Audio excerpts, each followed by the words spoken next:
Om Ajnanatimidandasya Jnananjana Shalakaya Chakshurunmilitam Dhena Tasmai Shri Gurave Namah. Of course, as a strategy, book distribution should be understood, or it's best if we appreciate the fact that we have a valid strategy, because oftentimes I've heard, and I know that people think sometimes that book distribution maybe is overrated, or that maybe it was a fad for a particular time, or maybe some people got overzealous and just inflated its importance. But in my research, I've found, in talking to senior devotees all over the world and reading extensively what Prabhupada has written in his letters and books, this is not the case. Not only is it a valid, but it is the best strategy. What's more, it is a process that has affected the world in significant ways, a few of which I'd just like to present today before we go into some formal training and methodology. Somebody asked last night for methodology, so today you will get that, because it'll give you complete confidence in presenting Bhagavad Gita as it is anywhere you go. So this pen is mightier than the sword is a presentation about books themselves. And first we might think about the future of the book, because oftentimes people hear or think that perhaps books will be replaced by electronic media. However, we're finding that the industry experts say otherwise. There's a way in which, ever since 2014 and all the way to the present age, same predictions are there and the same trends are there, and that is books are increasing in popularity. Electronic media, which is very important also, is not overcoming books and books are becoming obsolete, but rather books are becoming more and more popular around the world. So please have no fear that books are going to disappear and that the medium itself will become irrelevant. That's not what's happening. So what is a book? And I'd feel more comfortable if I had a Bhagavad Gita here, because a book is it's a container. And what does it hold inside? It is full of idea seeds. People get ideas from books, as we'll see. And seeds are deceptively simple yet powerful. If you look at a little seed, you'll notice it looks small, insignificant. Sometimes it's a little dried up thing. But once it gets out into the right environment, and there's some water and sun and light, soil, it grows, and then it becomes more and more significant as it grows. So idea seeds are no less potent. All things in human society start from ideas. And those ideas, I will argue, come from books, or at least the ideas may be there, but those who consolidate their ideas into well thought out writings have the greatest impact on the world. Just one example.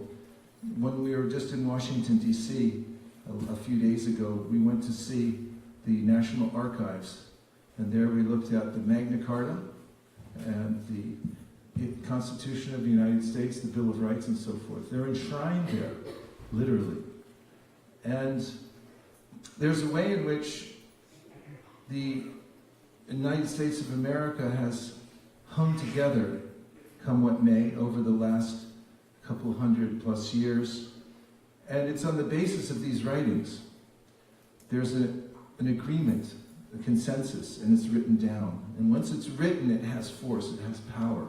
So the written word has power in human society, especially when it's bound into books, as we'll see more as we go forward. Why are these ideas so potent in society? That is because we're dealing with living entities, and who can say, in a matter of a word in our philosophy, what is the jiva as far as the category of energy goes? Marginal, we also say tatastha. What does that actually mean, marginal? Well, it could mean many things, but I like to say it means that the jiva is open to suggestion. Because, according to Krishna in the Bhagavad Gita, Purusha Prakritisto hi punkte prakriti jangunan karanam guna sangosya sarasat yoni janmasu. Whatever environment a living entity comes into determines his future. Why? Because he's open to suggestion. He's easily influenceable by the three modes of material nature, and those manifest through people. And when people come in touch with writings written by people, then the idea seeds go within the heart of the living entity, and he'll take up a new direction in life. He may even change drastically the direction he's in. Usually it takes place by the suggestion of a new idea, and most prominently through the written word. If you look on the left, you'll see an ancient scroll written on palm leaves. These were created by impressing a metal instrument, a stylus, if you will, onto the leaf itself with pressure, and after the leaf is placed in the sun, the area that was pressed changes color, and there you have scripture like that. You can see the exquisite handwriting and so forth. These scrolls, there are still thousands, maybe millions, extant in India, and there's a way in which these took painstaking endeavor to create. Many of them were written by scrolls who were illiterate. Most scrolls at the time didn't read, but they just knew how to copy. And to make one copy, we heard last night from Gopal, is he here again today? He said it would take him a month to copy the whole Bhagavad Gita. That's probably if he didn't eat or sleep. Right, Gopal? Yeah. We'll see, we can try. And on the right, you see the human's impetus to increase the efficiency of printing. There are various ways in which the technology increased, not the least of which was the Gutenberg Bible, Gutenberg press, which employed movable type and revolutionized what was then very slow method of writing into being able to produce whole books, particularly the Bible. Most specifically, that's why Gutenberg invented the press, because there was this idea that by getting the Bible out to more people around the world, the idea seeds within the Bible would spill out into the minds and hearts of the people, and they would be able to take up a life of devotion to Lord Jesus. And it worked. There's proof that there's ways in which, as the written material during the Christian era circulated, more and more people became aware of the offer that Lord Jesus Christ made, and then they took to it. So, we see from the Bible how books have transformed the world. We look at other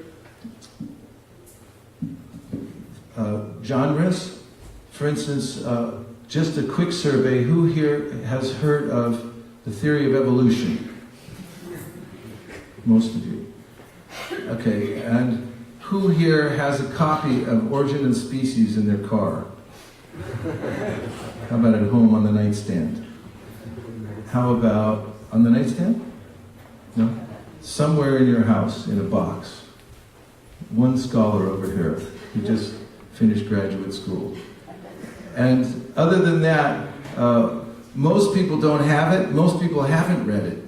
And if you interview people anywhere and ask about evolution, they'll say, oh yeah, sure, evolution. One way or another, they have an inkling that somehow or other we've evolved. In fact, you'll find it in literatures, self-help literatures, everything. They say, well, the reason we think like this is because earlier when we were hunter-gatherers and cavemen, and we developed these habits, and we've held on to them over time due to survival instincts and so forth.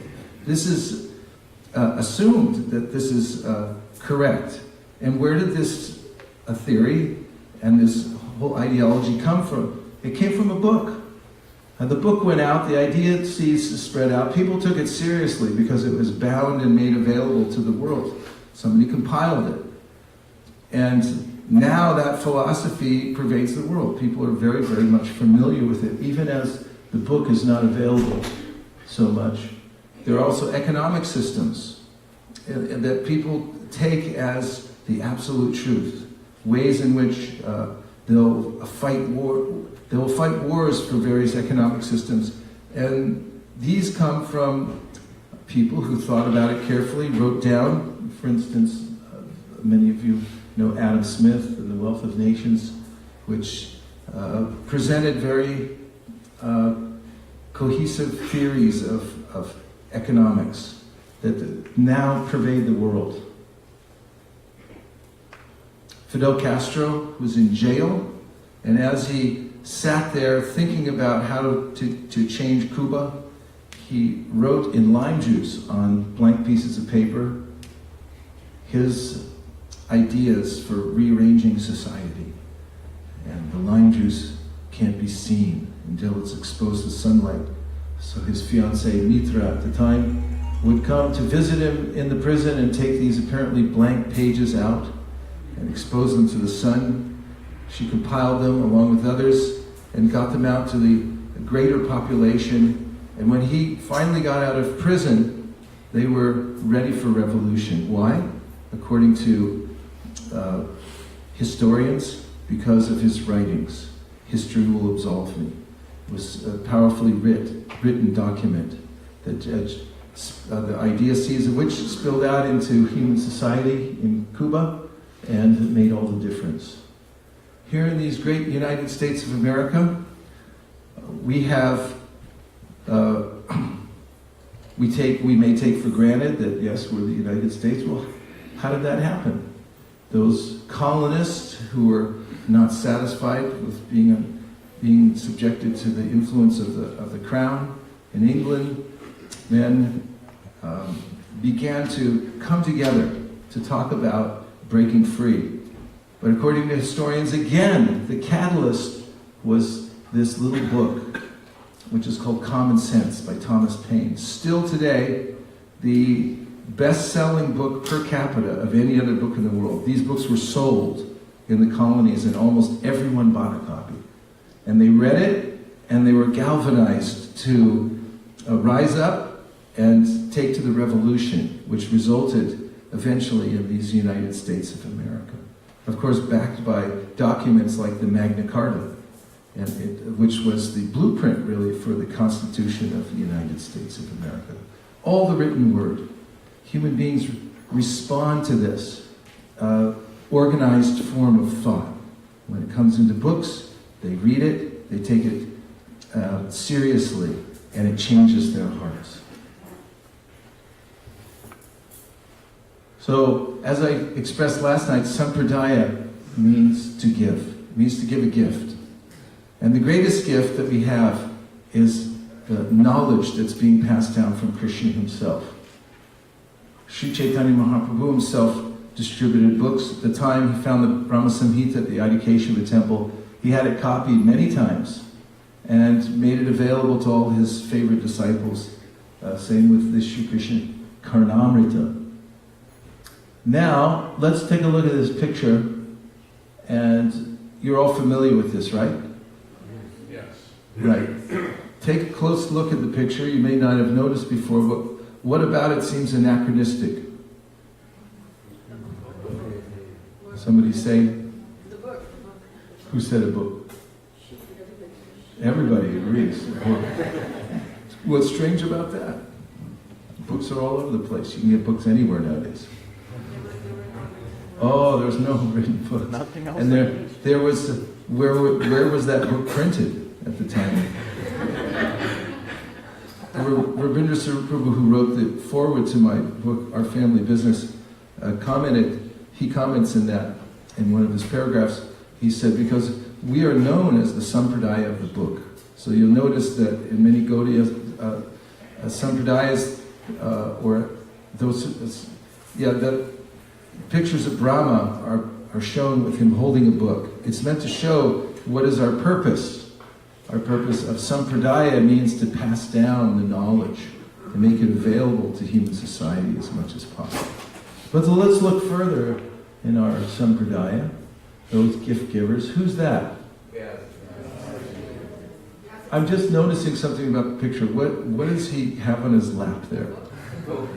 Okay, so I want you to help me out with this next section. It's just for a couple minutes, but when you see what it is, then you can say the word book or books, okay, as it's relevant. Can you all say that? Okay, that was on a scale of 1 to 10, that was a 0.5. We need to move up to about a 3. Okay. What should Vyasadeva have in his lap? A book, right? Okay, I'm just going to see if we can find a pattern here. Who is this? What is he holding in his hand? That was a 2, but we'll get there. Who is that? What is he kneeling before? That is correct. Yes. Who is this? What is he occupied in writing there? Correct. Who is this? What are they holding there and what are they famous for? Correct. Who is this? Oh my goodness, I just noticed this, but what is he posing with? Correct. Very good. Who is this? Oh my word, it looks, I'm seeing these for the first time. What's he posing in front of? Correct again. And who is that? Oh my goodness, what is he posing with there? Correct. We're seeing a pattern, I think. This is the Sampradaya. The way in which books are passed down is our tradition. Every great acharya we have was a storehouse of transcendental knowledge, and most of them gave a literary contribution to society, a way in which books can be transported. In fact, an institution is defined as the means through which culture can be transported across time and geography. The means through which culture can be transported across time and geography. And culture is known as that which is real, right, and valuable to those involved in the particular society. There's a preeminent scholar, he recently passed away, of Gaudiya Vaishnavism. He wrote the foreword for the Brihat Bhagavatamrita, Joseph T. O'Connell. And he wrote in a paper called Institutionalizing Prema that the Gaudiya institution, which is meant, again, for transporting our culture across time and geography, has two institutions, a hard institution and a soft institution. The hard institution is the way in which we organize ourselves so that we can live the philosophy.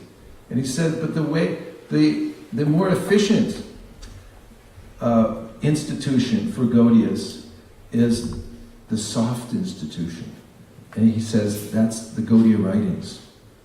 And by the mass distribution of Gaudiya writings, as we heard last night, as Prabhupada was emphasizing, as Srila Bhaktisiddhanta, as Srila Bhaktivinoda Thakur were emphasizing so much, is the most efficient way in which to transport our culture across time and geography. After all, how will one assure that people in 100 years, 200 years, get the essence of the philosophy and are able to practice it?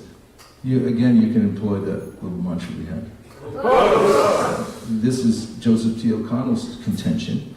And this was Srila Prabhupada's also. His strategy to distribute books was not a sentimental cause. It was a very strategic cause. The means through which human society, through spreading idea seeds into the hearts and minds of the people who will pick up these books here, there, and everywhere, and under different circumstances we'll take them more or less seriously, but they must be taken seriously because the written word is always taken seriously in human society, especially when it's mass-produced and mass-distributed. So our strategy is sound, and the way in which Srila Prabhupada conceived it, of using the printing press to broadcast the transcendental vibration, is a Gaudiya tradition. And it's one that you can feel very proud of because nobody has books like we have. Nobody. These books that Prabhupada painstakingly put together with complete accuracy, and also with word-for-word transliterations, translations that are meaningful to people when they read them, that are free from any mistakes, that have purports that explain everything as a commentary and an amalgamated commentary of all the previous acharyas. These books are unprecedented in the world. Whether people understand them immediately or not is another thing. And Prabhupada anticipated that when he came in the Jaladuta, and he said, how will people understand the Bhagavatam at all when they're in the lower modes of nature? Nonetheless, he knew the power of this vibration itself, and therefore he recited the various verses starting with Shushu Shroshradhanasya, then Shrindatam Swakata Krishna, then Nashtaprayeshu Bhadreshu, and so on, showing the progression that takes place in the hearts of human beings when they come in contact with the vibration. So when we go out to distribute books, or we go in to distribute books, we consume them ourselves, we are taking in the vibration from the spiritual world, which is the original plan of the Supreme Personality of Godhead. It's just being delivered through this system of books right now in the most important and effective way. So now we're going to take a look at the SOS. You just switch back. And while he's switching, we'll take a few reflections. And the microphones, there's one on this side and one on that side, I'm assuming. And Gopal's ready to go, because he's my man. All right, who's got a reflection? Yes. Vaishnava. Hare Krishna, thank you so much. Just on that last point, you just mentioned how sometimes even if they don't understand the books, I just remembered when I was in Ireland many, many years ago, there's some girls that came to the Sunday feast, and later on I brought them over to my house, and they were telling me actually that they didn't understand anything from the class. When they heard Bhagavad Gita class, they couldn't understand anything. But somehow with cultivation, and they started to chant, after this they started to understand and get realization. And I was just realizing how powerful the Mahamantra is. It really helps the consciousness to understand these finer transcendental knowledge, because at first they couldn't understand anything at all. And I could have just explained it, it just wasn't, it wasn't registering until they actually started the process. Yeah. If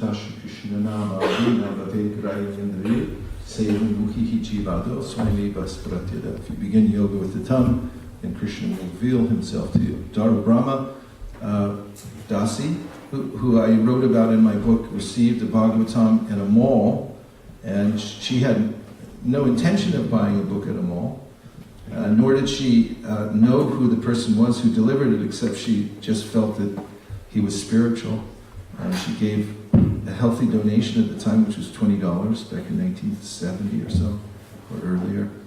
And she took it home. She said she had no idea what it was and couldn't really penetrate the language, but she kept it because she felt it was some kind of spiritual object, and it stayed in her house, and she used to see it every day. And then one day, after a year, she sat down on a rainy day in front of the fireplace and began to read it, and then her life completely transformed. She didn't meet devotees for 2 years. And even when she met them, she didn't put the two together. And then finally she realized. A couple more? Yes. I was thinking, in order to maintain and continue the culture, the Vaishnava culture and tradition in long run, all other process eventually will fail, but the written format called books will support and keep going forever. And this book distribution or the book format is not something new Prabhupada invented, what you say. It is since the day one Krishna to Brahmaji, the Brahma Samhita, and then all the way to Mahaprabhu, and then to three Samananda Prabhu, and then all the way to Prabhupada. It's the same Gauriya strategy. It is not a sentimental thing Prabhupada made or something superior to other, but this is actually a bona fide strategy how to distribute this Krishna conscious culture and tradition to the mass distribution. Thank you very much. Your point is well taken. I, however, just a slight, response to that. I didn't say that the other institution will necessarily fail.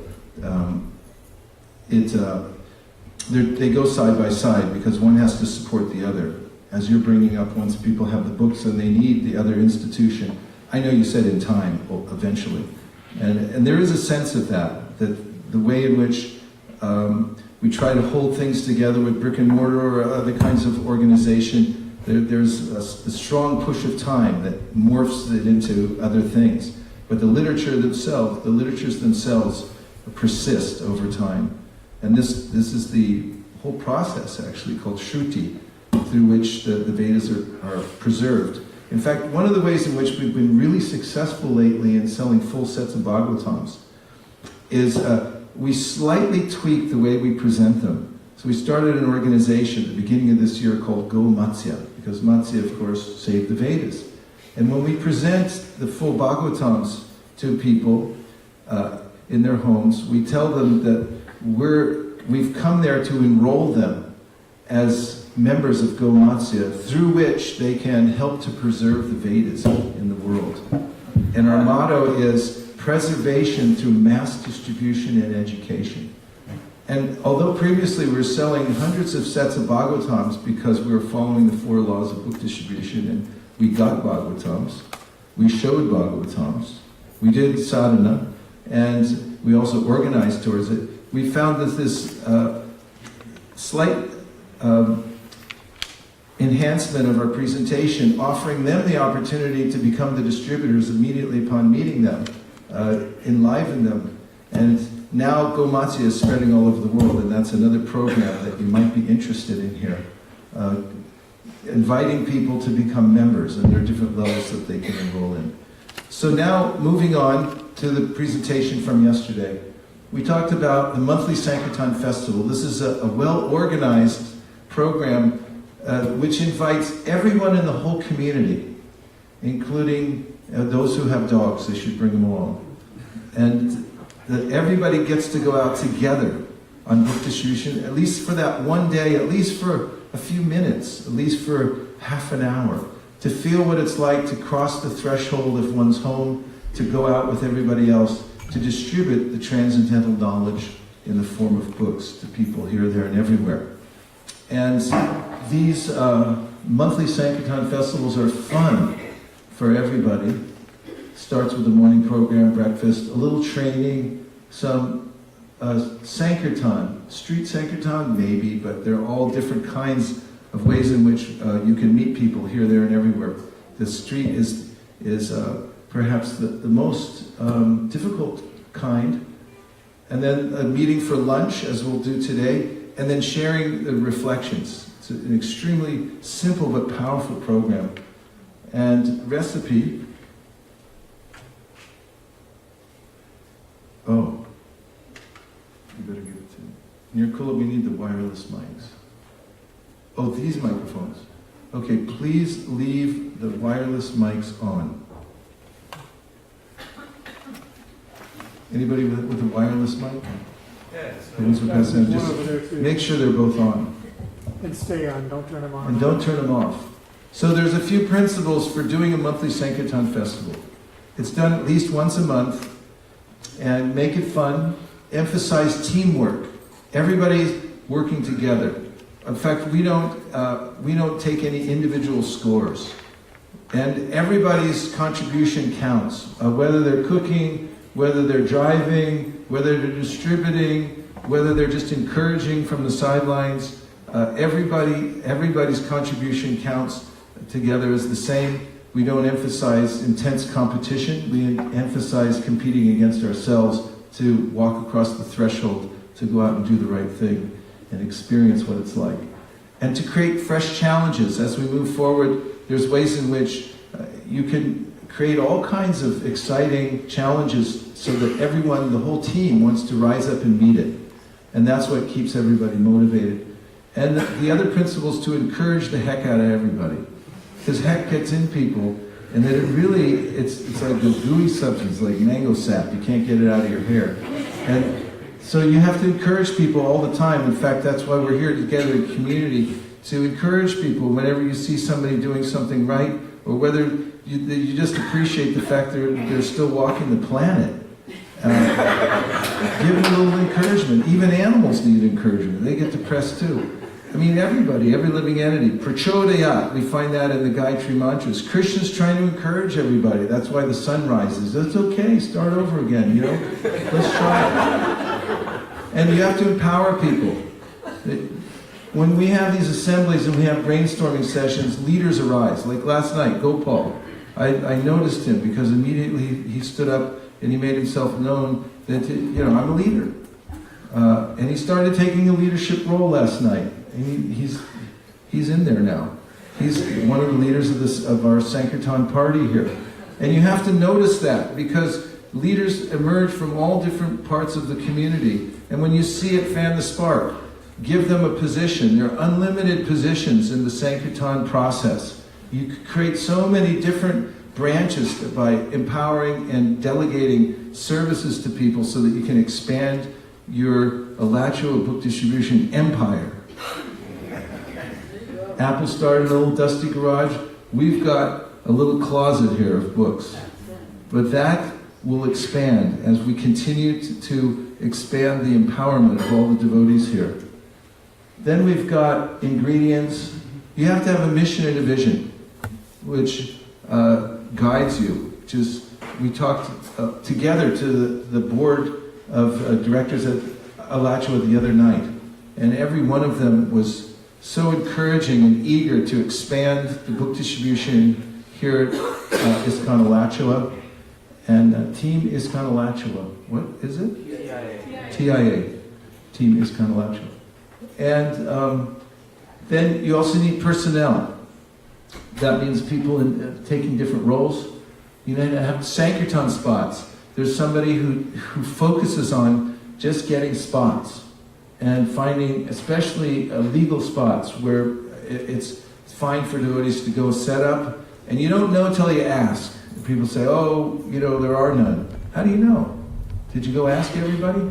We had a little plaza downtown. It's a prime spot downtown in Palo Alto. And we used to go there, and then we'd wrangle with the street musicians whether we get the spot or they get the spot. Sometimes we get it, sometimes we wouldn't. And finally, I said, go check with the city hall. So they looked on the website, and our team who finds spots, there's a designated team, and they looked, and they said, we can get the whole plaza for $80 for the night with sound, and we can do a festival here. So they went down to the city hall, and they said, we'd like to have a permit. And they said, we don't have any permits. We don't give permits. And we said, actually you do. It's right here. And they said, for goodness sake, okay, fine. And since then, we've dramatically expanded our what we call Kirtan Oasis, where we have a mini festival. It's just like Rath Yatra, but it all fits within the back of a little Toyota hatchback, unfolding tents and a meditation booth and a beautiful Harinam. It's lit at night with all kinds of exotic lights. It's branded, so you see it looks very professional. And then there's a book table that rocks all night. I mean, people are just lined up at the book table, taking away books. And the combination of Harinam and book distribution together cannot be beat. So find your spots. They're all over the place, but they're hiding from you. You have to dig for them. Infrastructure. You have to develop your infrastructure. Like, if you want to think big, have a big place to store your books. Systems, identify systems and get them in place. Make things, like yesterday we started a WhatsApp group. So everyone can get on the WhatsApp group, and then you get information about Sankirtan instantaneously, and you also pass on good news action broadcasts, all kinds of paraphernalia that you need to be successful.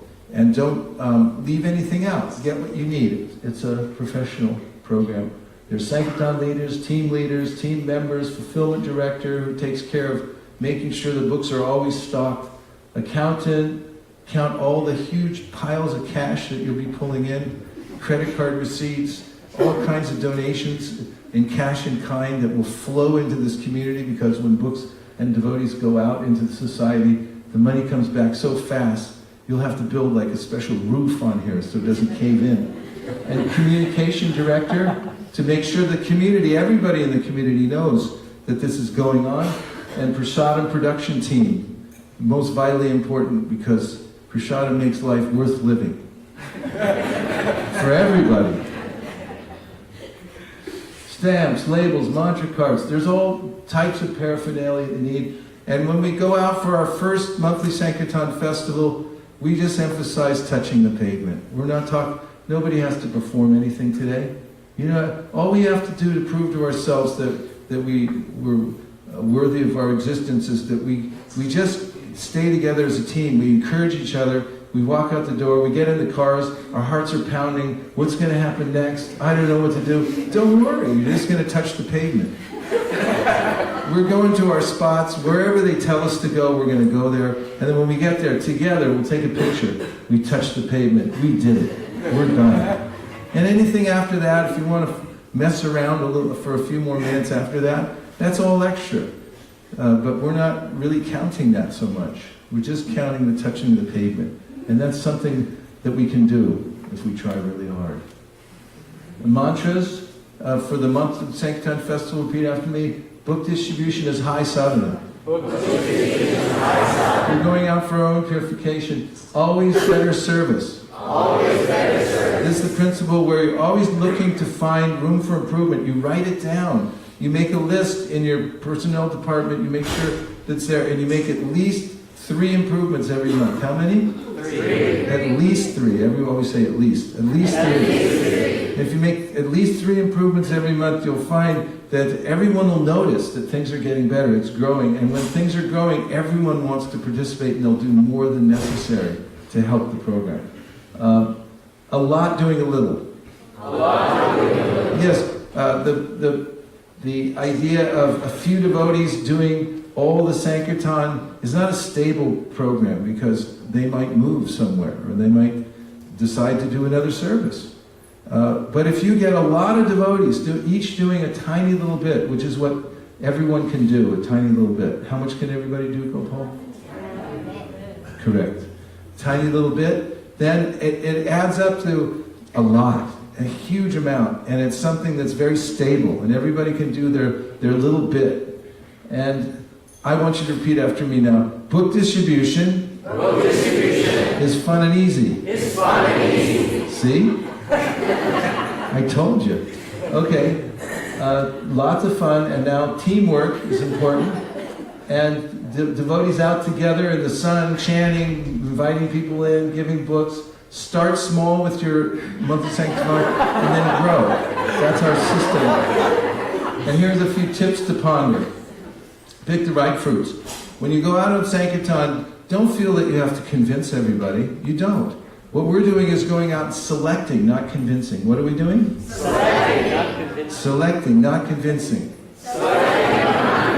Once you select, then the convincing is relatively easy. It becomes a joy. So you look for those ripe fruits. When you go to pick ripe fruits on a tree, what kind of telltale signs do they have?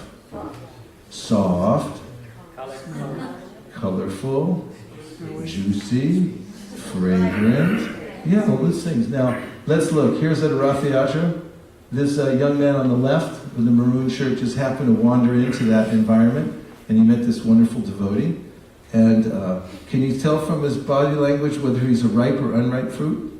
Right. Did you say ripe? Right. Okay, say ripe. Right. Now how about the man on the right who's talking to Krishna? Ripe or unripe? Right. Okay, now how about this? Right.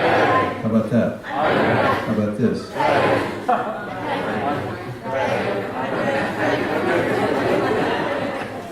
Okay, get used to it because that's what you have to look for.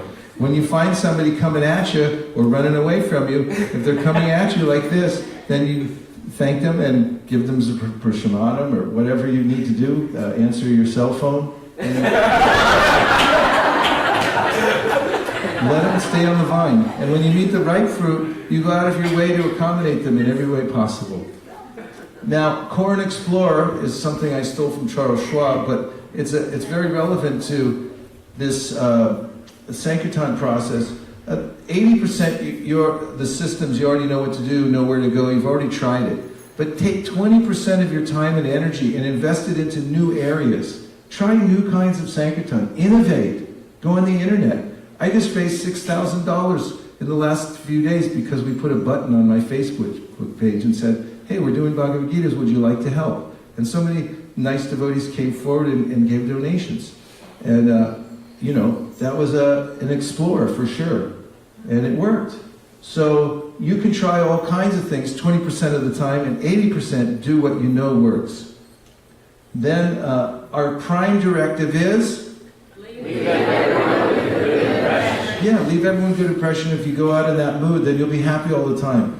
You don't have to sell everybody a book, but you do have to leave everyone with a good impression. Whether they take, don't take, whether they spit at you, whatever, and that won't happen.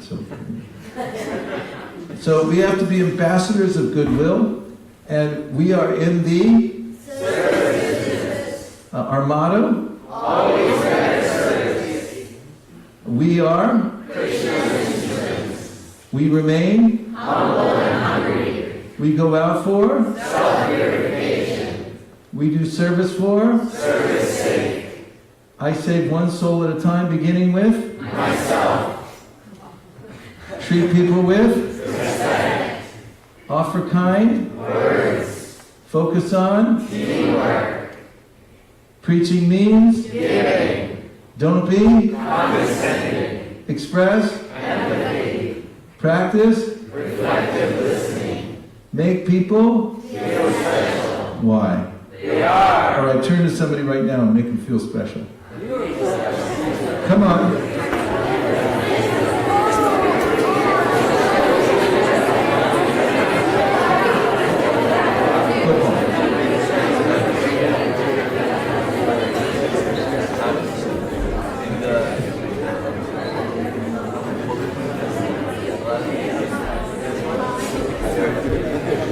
All right, stop it. Stop it. Stop making people feel special. They don't like it. It's very annoying. Develop the habit of expressing sincere gratitude and thanks to the people you meet, live with, and associate with. So there are various resources. There's book distribution, distributebooks.com. Most of the materials we're talking about today and at other times are available. You can download them from distributebooks.com. And remember that it's fun and easy. So in lieu of a few reflections, I'm going to move on to how to sell a Bhagavad Gita on its own merit. Now, normally when you join a sales company, they'll give you a little flip book that tells you the different steps, how to sell the product, and then you'll go through it, and at the end, people will buy your product because the presentation is so nice. And that's how people who just come into the company get really good at selling things right away. And fortunately, in our program, we have the flip book for selling is also the product. So it's all in one. You don't have to have two things. And Prabhupada said everything you need to present the book is in and on the book. So here are a few steps for selling a Bhagavad Gita. And by the way, before we start, I just want to mention a couple things. One about asking for donations. Everyone fine, well, we can distribute books anywhere, but what about asking for donations? That's the part that makes everyone hesitate and think, well, geez, how am I going to ask for a donation? That's difficult. Am I correct? Yes. Everyone say yes. Yes. Now, here's why we ask for donation.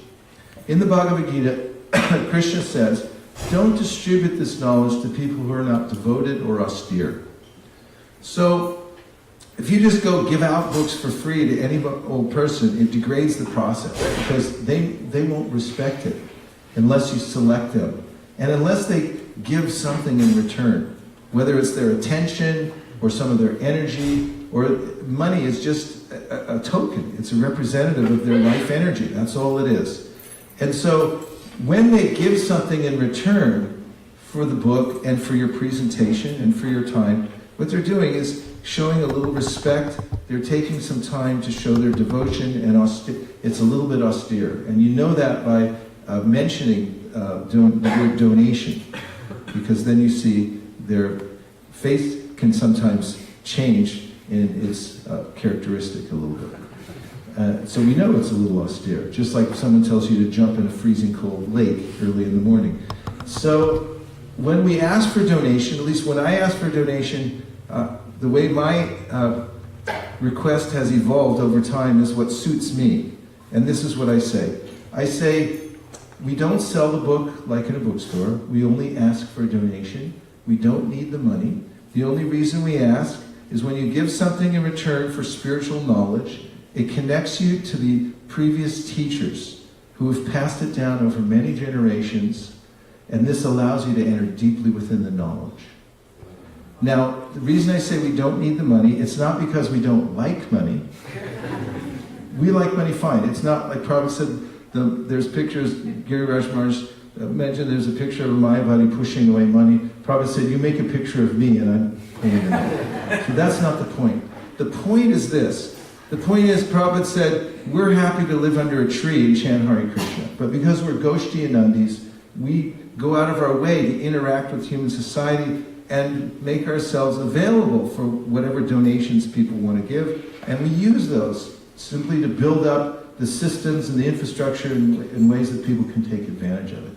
So we really don't need the money for our practice of devotional service. We're not living off this. We don't need them to give. But if they give, they get benefit. That's the point. And if you present in this mood, it's a slight switch from what you may have presented before, to ask them to give. Sometimes people say, oh, we're helping this or we're helping that because it might appeal to their philanthropic sense. You don't need that. When people understand that they're doing it as a penance, so that they can actually understand the profundity of the book that you're offering them, then they actually appreciate it. It's very straightforward, and you'll see the reaction when you present this. Okay? So donations. Just starting with the donation, moving that part out of the way, but I will present it at the end. Does everyone feel better? Say yes. Yes. Okay. So here's the Bhagavad Gita, and Prabhupada said there's sufficient merit in our books that if you simply describe them sincerely to anyone, they will buy, and that is a fact. So here are the steps. I'll say, please repeat. Radar.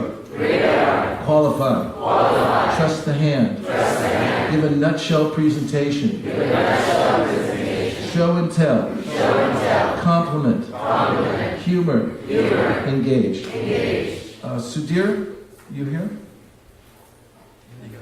You went out. Okay. Could you go through this black bag and put together all the at-a-glance cards? Just take it back there and get the at-a-glance cards for how to sell Bhagavad Gita. Because along with this presentation, I'm going to give you a card that you can follow, and then you'll be able to memorize this template. Now, there are unlimited ways to present Bhagavad Gita. I'm just presenting one particular way because it gives you a template to work from, and then you can innovate from there. But this will give you some confidence if you're not already confident in presenting Bhagavad Gita. It's not something that this is the only way to distribute. Far from that.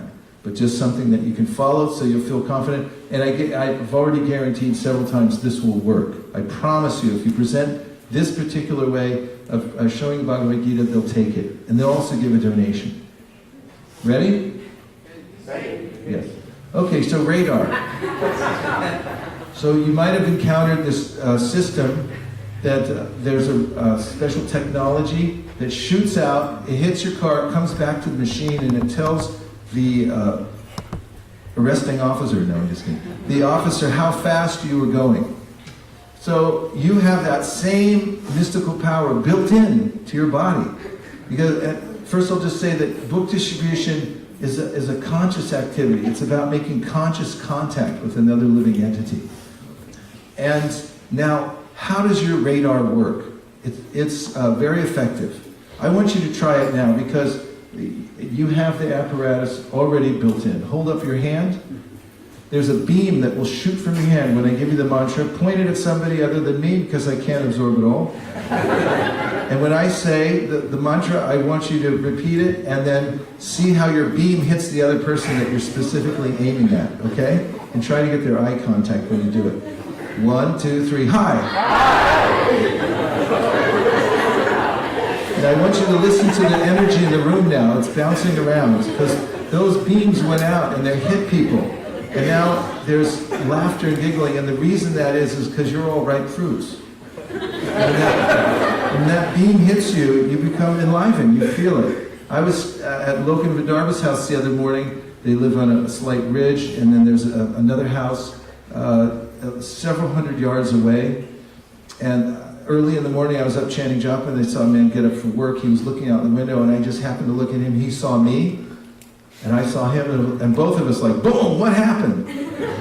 He hit me with his vision. Krishna hits the whole Mahatattva with his vision. He just looks at it, and the whole thing comes alive.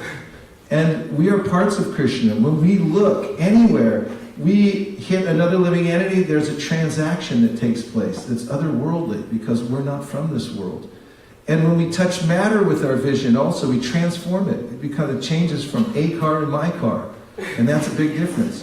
There's a way in which this whole going out into the world is an experiment with consciousness through which you can verify your study of the Bhagavad Gita and see how this is true. It actually works. But you have to have this application of it to solidify this in your own life and see how this is real.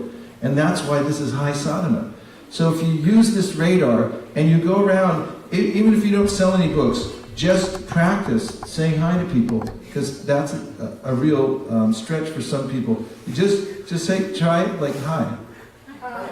See, I just got Omkar. He was sitting there like in meditation samadhi, and then he smiled at me.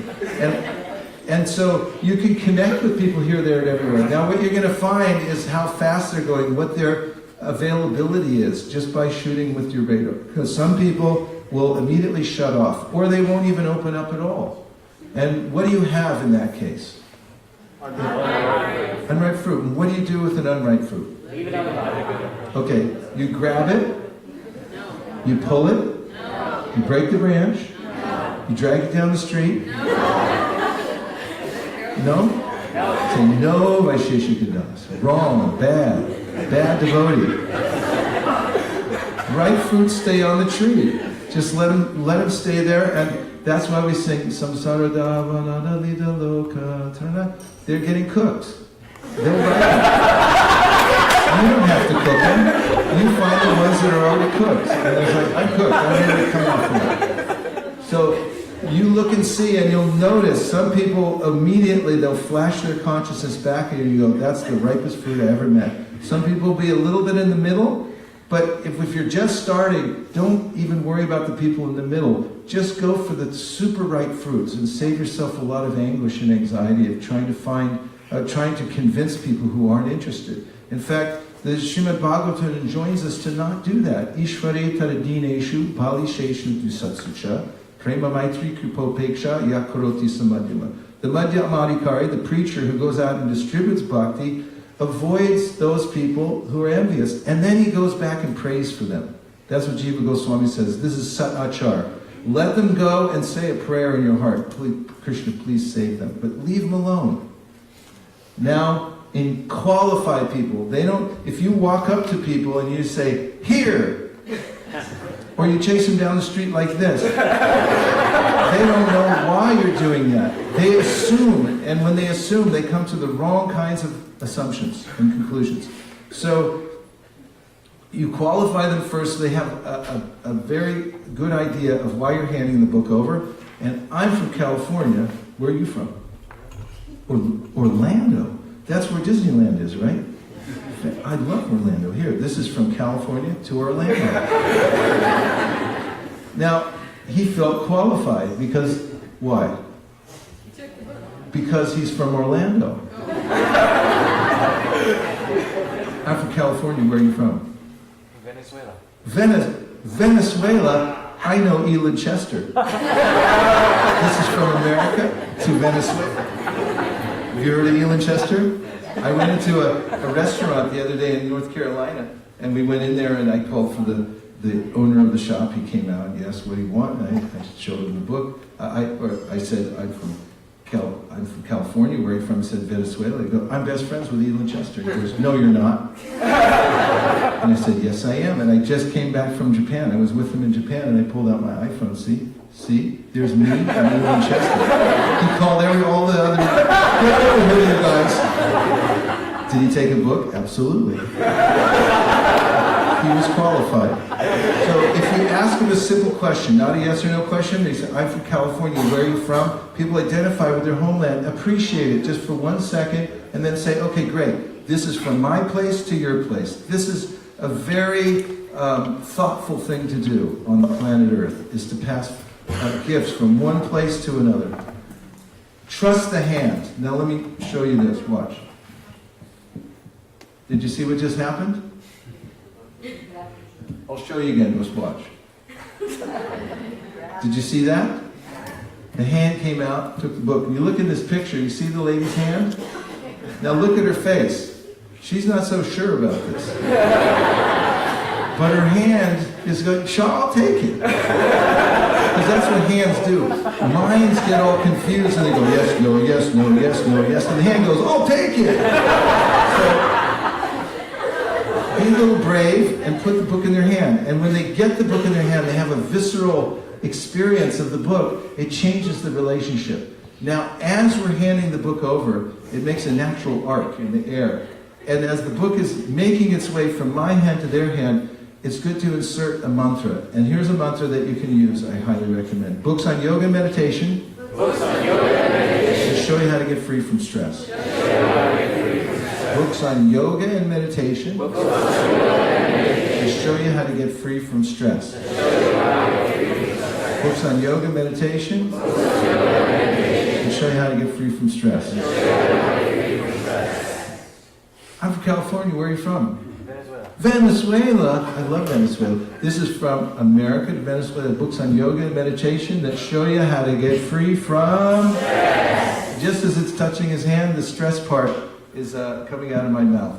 And now, I'm going to teach you a secret of communication that will change your life. Are you ready? Yes. If you're not, go outside, cover your ears. So, the most powerful punctuation mark in any language is the question mark.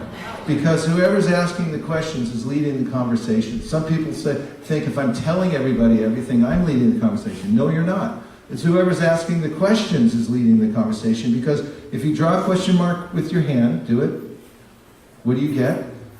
A hook. It pulls the conversation along. So now we ask a question. You've heard of stress, right? And what do people say? Yes. It doesn't matter if they say yes or no, it still works. So you've heard of stress, right? And 90% of the people will say, yeah, I've heard of stress. The other people will say, no, I'm not stressed at all. That's fine too. Next thing we say is, really, you don't look stressed, you look spiritual. Now, have you ever had the experience of walking out of your apartment, ashram, car, and then somebody comes up to you and says, hey, you look tired. How do you feel? How about you walk in and somebody says, you look terrible. How do you feel? You start looking in the reflection in the door and say, I feel terrible. What if somebody comes up to you and says, you look spiritual? What happens then?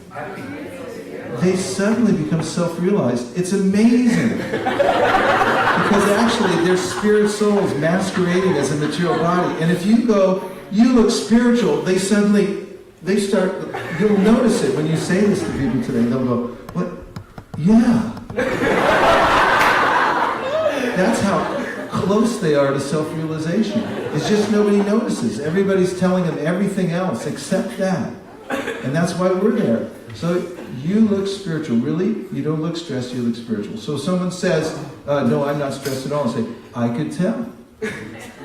You're right. You don't look stressed. You look spiritual. Now here's the $1 million question. And if you don't learn anything else from this seminar, take this out of here in your pocket.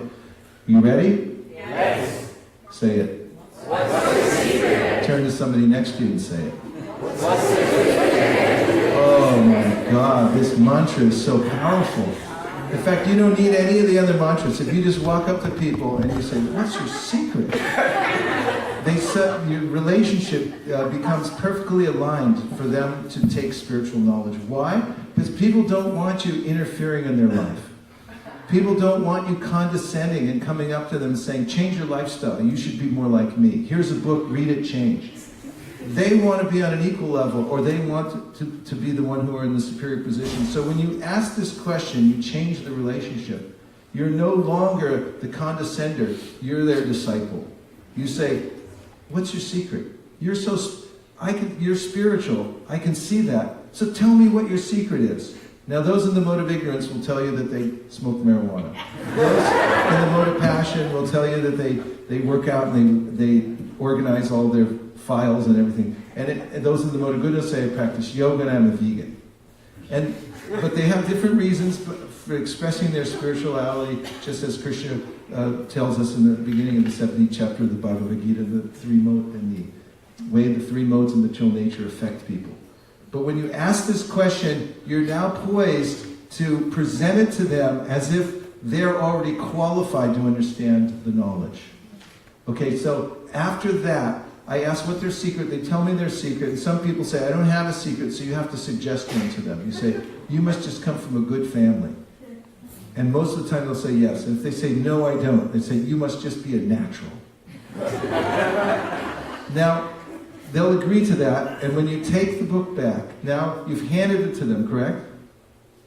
Correct, yes. Yes, and you've asked them these questions, you tell them they look spiritual, what's your secret? And now, when they tell you their secret, your body language changes, oh, fantastic. Here, now I'm going to take the book back, and I'm going to show you really quick. How fast are you going to show them? Really quick. Yes, because their mind is thinking, is this a Bhagavatam class? Or, how long am I going to be here for? I got to go home. My mom needs a peanut butter and jelly sandwich. So you say, I'm going to show you really quick. If you turn to the back cover of the book, you'll find Thoreau, Emerson, Gandhi, Dr. Martin Luther King Jr., Albert Einstein, the Beatles, and throw in Tupac Shakur. Say Tupac Shakur. He was a real forward thinker into civil rights. He read the Bhagavad Gita. He was a very interesting person. And he's well known. You can use this combination of names to mention. I wrote them on the card that you're going to get today so you won't forget them. Now you turn to the first 2 pages in the Bhagavad Gita. And, just after showing the back cover, now you turn to the Sanskrit inside the Bhagavad Gita and show them the Sanskrit writing and ask them, can you read this? And what will they say? No. They'll say, I was just testing you. But this has been translated in English many times, over 500 times, and this has become the most popular of the translations in universities. And then I turn to the universities and I say, here's University of Southern California. It's right on the bottom of the first page. And then Georgetown University. Have you heard of these? Have you all heard of them? Yes. That's all you have to ask them. And then you move on. And then you say, now, I'm going to show you in a nutshell. Say, I'm going to show you in a nutshell. And you turn to the Changing Bodies exhibit in the book, and you show them this Changing Bodies, and say, look, we start here, we end up here, we're just passing through, and then you can ask them, where are you in all this? And they'll point to a particular section of the Changing Bodies to indicate where they are. And then I turn to the next page, unless I'm in a big hurry because it looks like they're about to take off. And I say, this shows a self-realized person, A self-realized person treats everyone with respect because he or she sees the divine spirit in everyone's heart. And then I asked him this question. You've heard of karma, right? Bali, have you heard of karma? What does it mean to you? Now, I want you to watch how I answer him so you can emulate what I do. What does it mean to you? Give him the microphone, please. I want to hear this. For every action, there's a reaction. Whoa. I really like the way you put things. If more people in the world thought like you, it would be a better world to live in.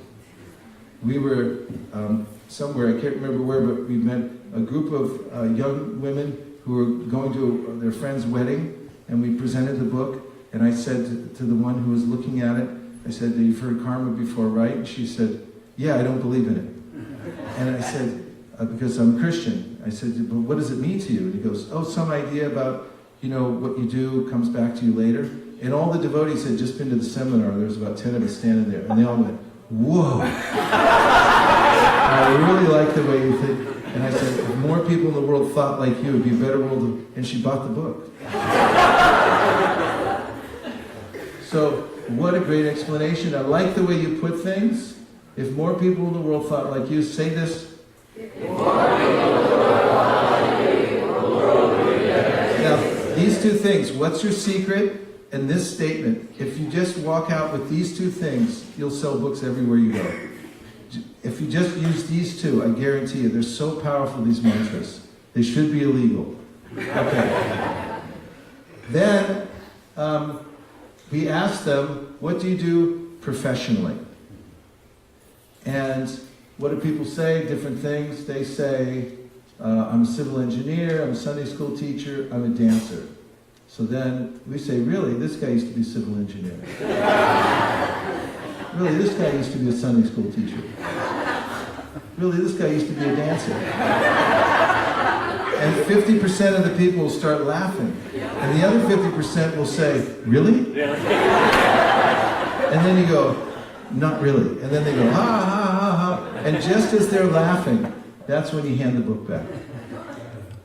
Exactly at that time. And then, here is what I started with. This is very important.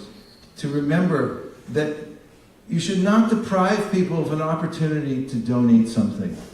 Don't become sentimental and think, I'll just give it to them for free. You can if you want. We do in certain circumstances, but at least let them show some goodwill. Or let them, give them, open the door, the opportunity for them to use their free will to offer something to Krishna. When we were in Jagannath Puri, we had a Sankirtan yatra. And we were in front of the Jagannath temple having a huge kirtan. We had a book table. We had Mahaprabhu set up there giving benedictions, and he was distributing books there. And there was a beggar woman, professional, who was coming around, and as I was talking to people, she kept pulling on my sleeve. And finally I turned around and I gave her a book. And then she said, no, give me money. And I said, no, you give me money. And then a few people, the Indians, they started getting interested. So they came closer. She said, no. And I said, yes, you should give. This is for Krishna. You give. And, there's this thing in people's minds. Can you beg from a beggar? And the answer is, if you're doing this for Krishna, yes. We can ask anybody. And back forth. She saw my determination because my determination was based on principles, based on Shastra. Hers was based on livelihood. Because she was an advanced soul, she lives in the Dham, she knew it.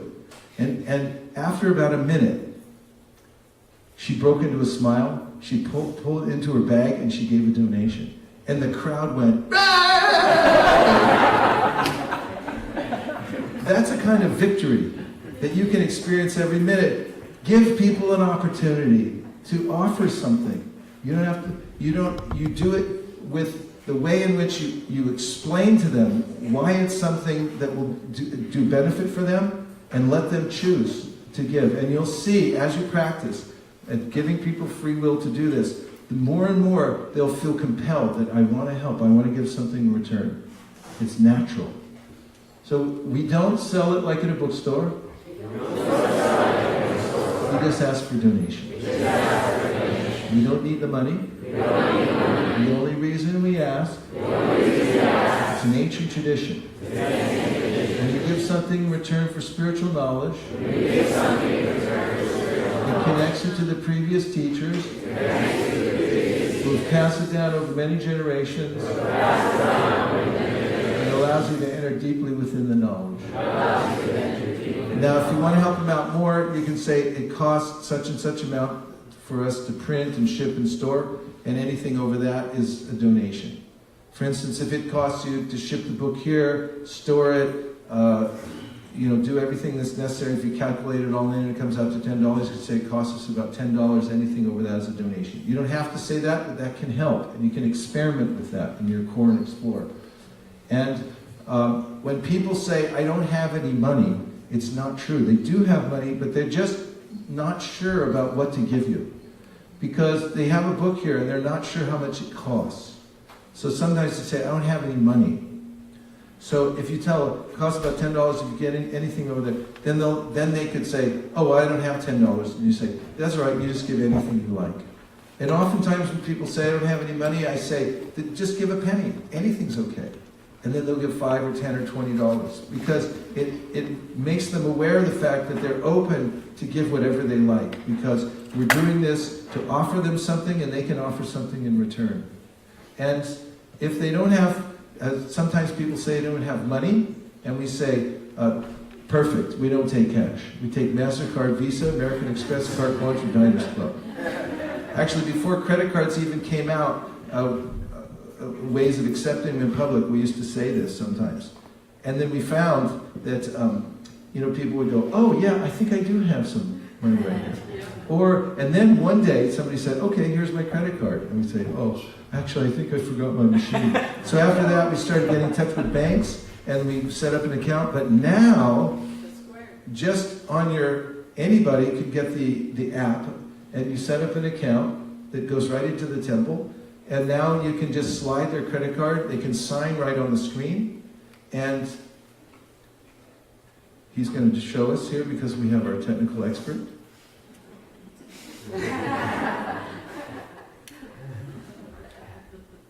Let the record show he just put in $1,000. He slid the card. Give him a hand. Let's go.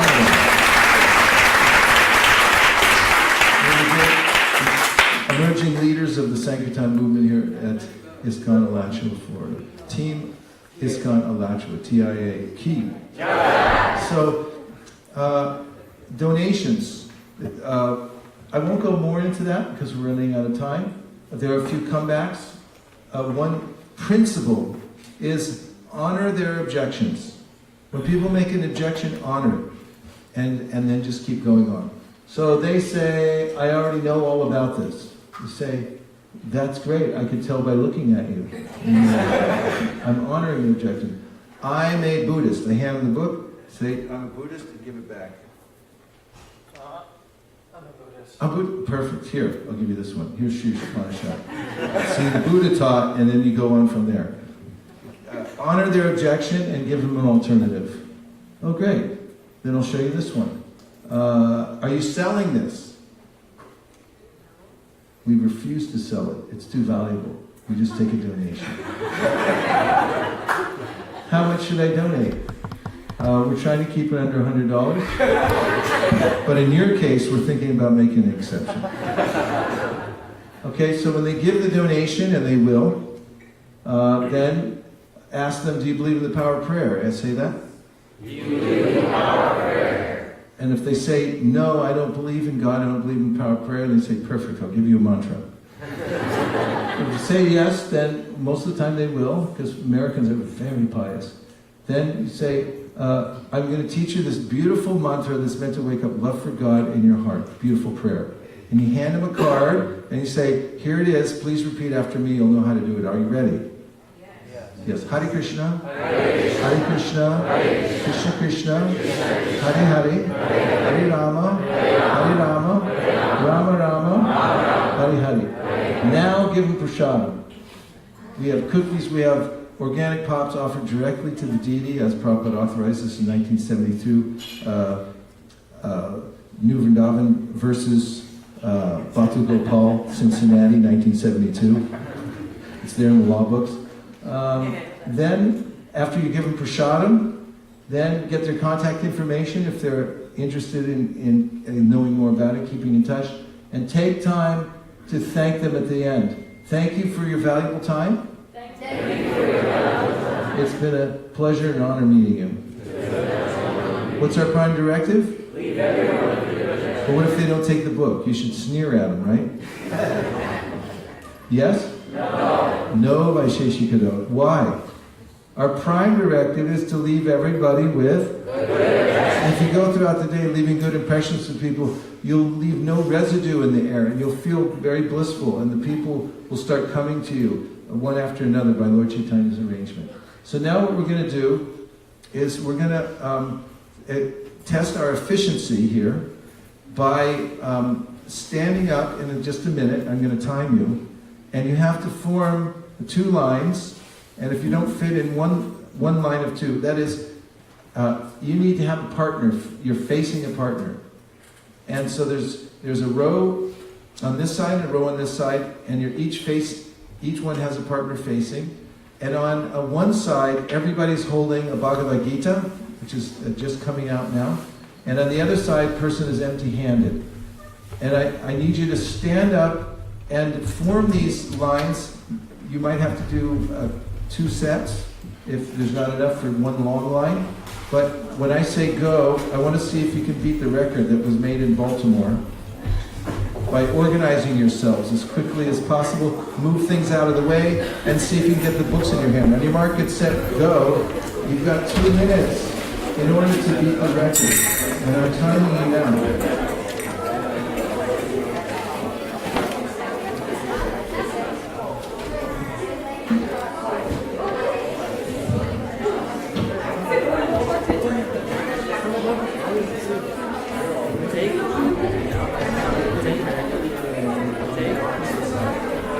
Is this being shown live while you're filming it? On the Roman Rating website? And then you can see it anytime you want? Yep.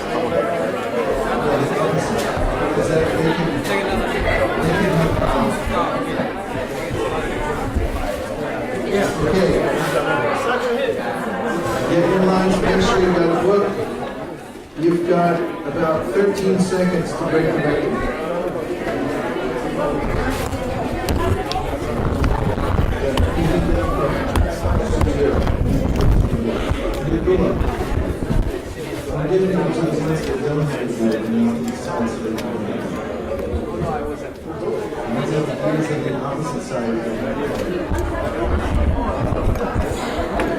If you're all ready to go, raise your hand. If you're all set, raise your hand. Okay, now a couple things. Can I have the remote mic down here somewhat wireless? Go, Paul. I need the wireless mic. Here. Okay, now, just borrow this for a second. If you can look over here for 1 second. Okay, they're coming. Now, we're handing out some cards. I would suggest you let the person who isn't presenting hold the card. And start that way. Practice making some mistakes, and the other person can keep you on track. Now, okay, if you can hear me, raise your hand. If you hear me, raise your hand. Now, don't make obstacles. This is not for giving the obstacles to the person who's presenting and saying, I'm not from here, I'm from another planet, I don't know what you're talking about. Just go along with them so they can do the reps. You need 1 rep on this side and 1 rep on the other side. Now, the person who's not holding the book, one side's holding the book, the other side should be holding a card. And if they need help in going through the sequence, then tell them what's going on and guide them through. You want to get through as quickly and as efficiently as possible through the system on your card. And if you like, I'll go back on here too. Now, let me show you something. Just watch my body language.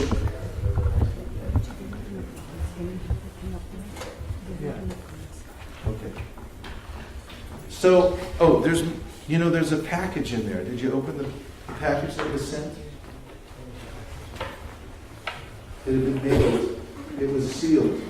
And it should be in there. It has 100 more cards. That's it. Okay. Real quick, look over here.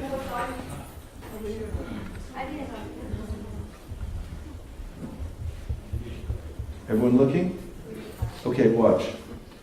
A lot of times you'll notice when devotees are on book distribution, they're holding the book like this. What this is a telegraph. You're telegraphing to people across the street, down the street, from helicopters that I'm coming after you with the book. Don't do that. Get the book out of your hand. If you have a bag, leave it in the bag. If you have an arm, put it on the arm, and look how I'm standing.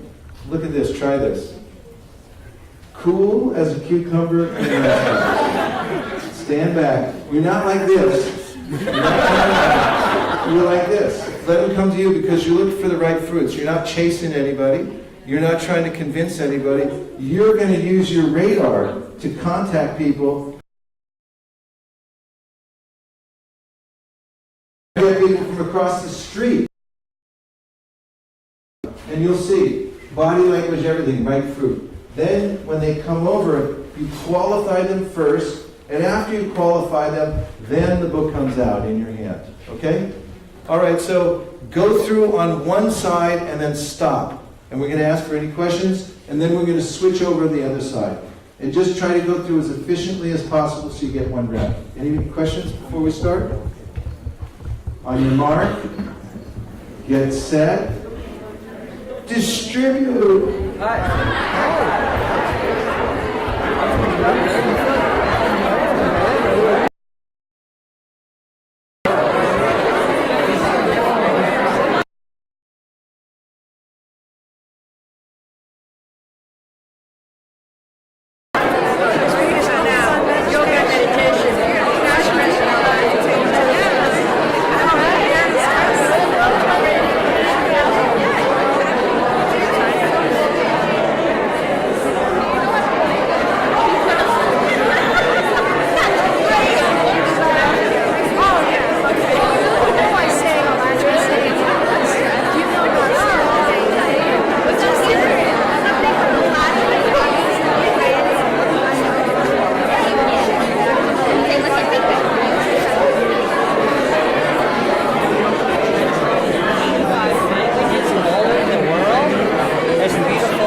Translations of Bhagavad Gita. Have you heard about Bhagavad Gita?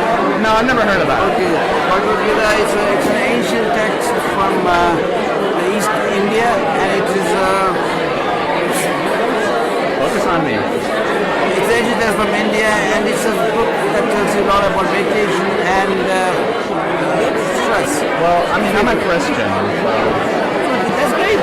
So, do you know about stress? Are you? Yeah, I've heard stress.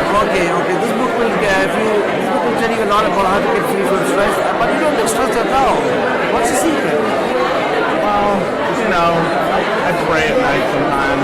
Great, that's nice. So, if you'd like to take a look at this book, I can show you some interesting stuff about soul, meditation, and how to be stressed.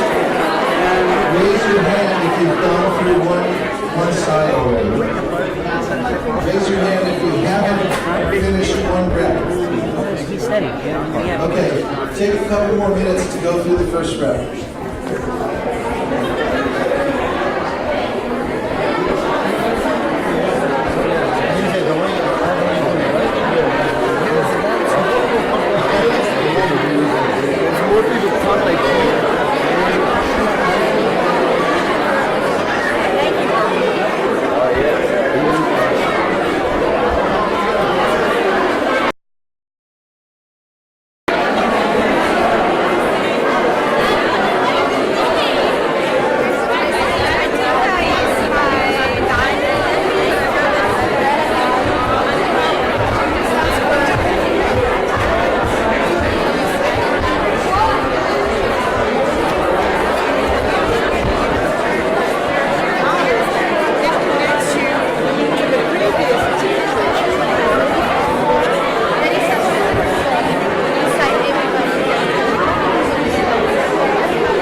Finish up the first side. One more thing.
It's a beautiful hard town.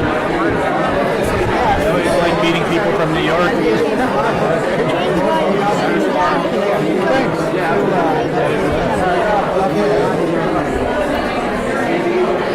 I just wanted to finish one side and take a couple questions, and we're going to go the other way.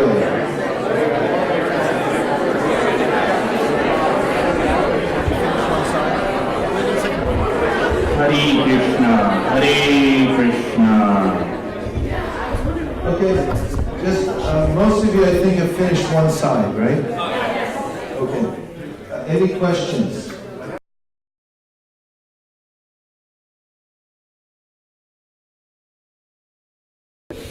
One, two.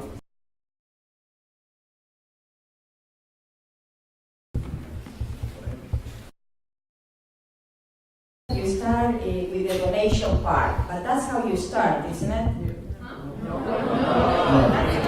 I only started with that to take it out of your minds by explaining why we take donation. Donation will come at the end. But you can try it. I mean, come on. Okay, who else has a question? I have a question about showing the plate 12 for the karma, asking, do you know about karma? How do people normally react to that? You don't have to show it. Which, is there another picture you show for karma? I don't show a picture for karma. I just say, you've heard of karma, right? They say, yeah. Okay. What does it mean to you? And they'll say, you know, it means there's rabbits and bunnies and butterflies and the earth moves, and you go, whoa! I really like the way it happens. And then, you know, what do you do professionally? So you don't have to show that picture if you want. Anything else? Question? Yes, but what about you mean? Really right? One second. Just listen to the question. They love the book. They gave a nice donation. They want a little bit more, a little personal connection there. What's the next follow-up? Next up, take down their information and write them immediately as soon as you get home, and just drop a line and say how you do it. And then Thomas Harper, you had a... I'm just going to say, I think that felt a little awkward. I don't know if we're very well prepared for getting context, which is so important for follow-up. In other words, do we need to have like something there to write on, a list, or how's the best way to get that contact? We have sheets already. We have sheets. Yes. And I also recommend you always have a pad and paper wherever you go, and you should always have cards on them. It's nice to have your own card too, so you can give it to them. But January is International Follow-Up Month. What is that? 2018. It means that you'll brainstorm ways in which to follow up with people.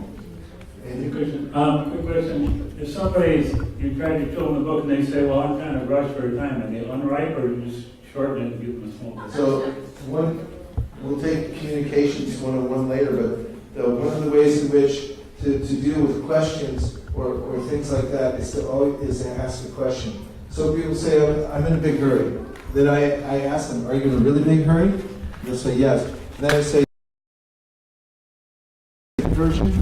If they say yes, then they'll take a book. It just happened the other day, or recently, in North Carolina. The guy was about to cross the street, and I said, hi, and he goes, I'm in a big hurry. I said, are you in a big hurry? He said, yeah, I'm in a big hurry. He said, do you want me to show you 5-second version? He goes, yeah, go ahead. I showed him, he goes, all right, I'll take it.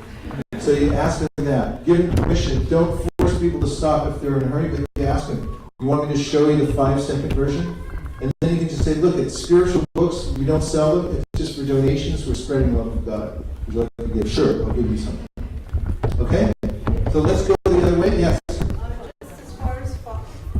As far as follow-up, we are starting a program, Krishna Lounge. So I don't know if there are going to be cards today, but that's something that we will be inviting people. Oh yeah, we'll have cards? Yeah, we have cards. Perfect. Oh, okay. Yeah. So we'll be inviting people. Excellent. It's a good example. When you go out on Sankirtan, it makes all the other programs come to life too, because there's a reason, makes them more relevant. Because there'll be so many people coming on the property now. You can way and finish.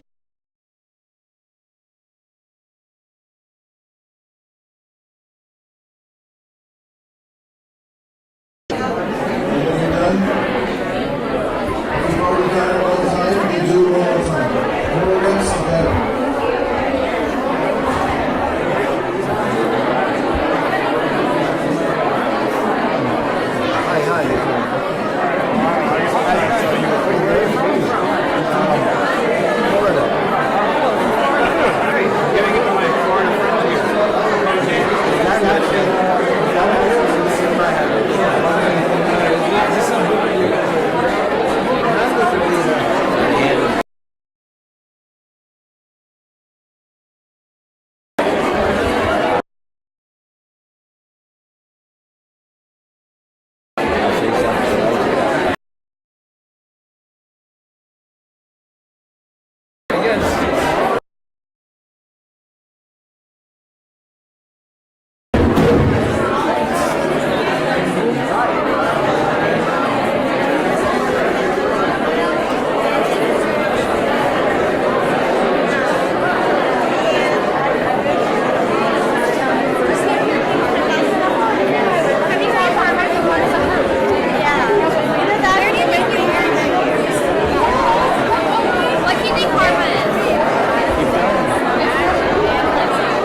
did one book, Success. One book.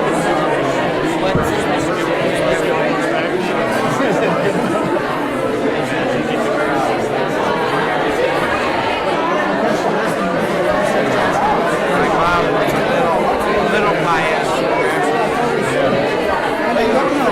But I use the pictures. I use the changing body.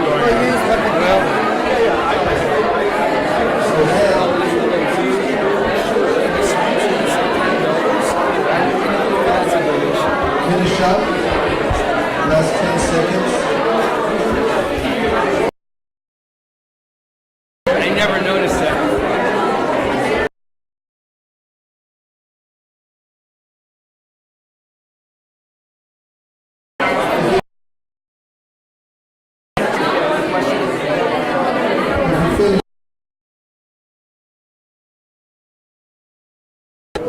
Okay. Somebody please go collect the books. Collect the books, put them back in the boxes. You can hold on to those cards. And if you didn't get a wristband, this wristband says Jive Doi Krishna Nam Sarvatama Sar. Bhaktivinoda Thakur says the highest religion is to show compassion to all living entities.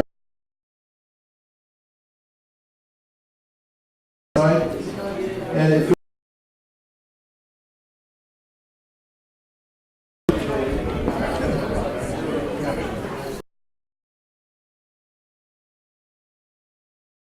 asanas, if you need them, just have a seat.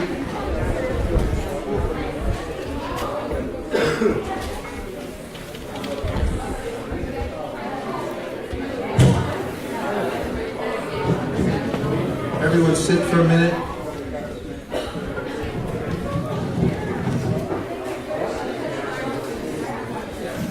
Hare Krishna, Hare Rama, Hare Rama.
So now we're going to just see what it's like.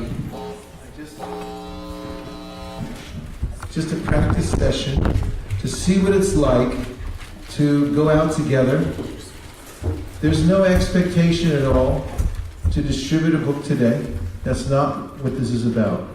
It's about feeling a team spirit and also seeing what it takes to get out the door. Because you have a large community here. There are hundreds of devotees. At some MSFs, you're going to have 600 people going out at the same time. So today we're just doing a little sample. We have about 100 people. And we want to see what it takes for transportation. We may have to get a bus or something. That's why we're looking into this, to take everybody around. So feel joy in your heart. And I want you to reach behind your head. There's a little switch right back there. And when you switch the switch, it turns off all your emotions like fear, anxiety.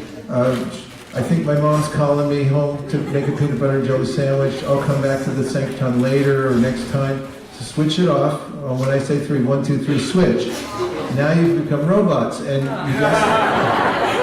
you just go out the door and you go to where you're going, And I mean, I don't know what's going to happen either, but I do know it's the right thing to do. And when you do the right thing, then wonderful things happen. And this is something Prabhupada showed us. This is something Lord Chaitanya did himself. He sent his followers here, there, and everywhere, and they didn't know it was going to happen either. So let's just be like them. And we are them. And go out and leave everyone with a good impression, make friends with people, and first and foremost, touch the pavement. And once you touch the pavement, then you're done for the day. Also, I highly recommend that you keep your phones active in taking pictures. Be careful about taking pictures of innocent bystanders and things like that. But if you meet somebody who's friendly, you can take a photo together and you can send it to the WhatsApp group. If you're not in the WhatsApp group, make sure to check in with Damodar and he'll get you on there. It's all for one and one for all, and we're going to check in with each other. And right after Prasadam, you can do that. So now we hand it over to our fearless leader, Shri Vrindavan. Let's give her a really big hand.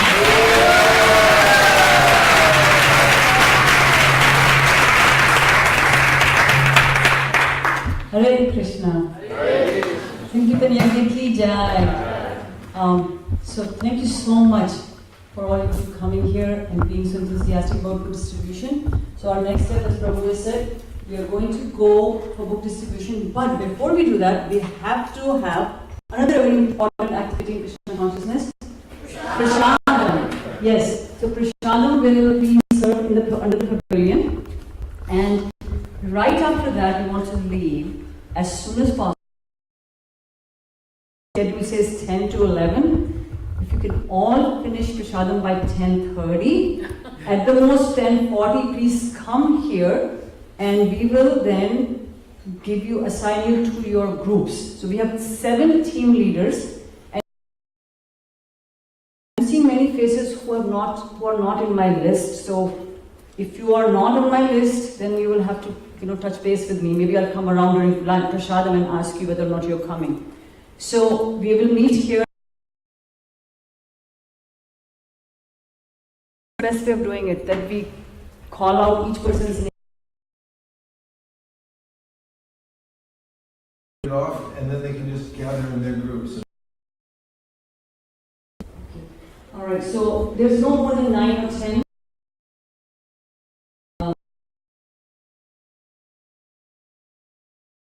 Going for the book distribution. Some of you want rides, some of you are coming by yourself. So please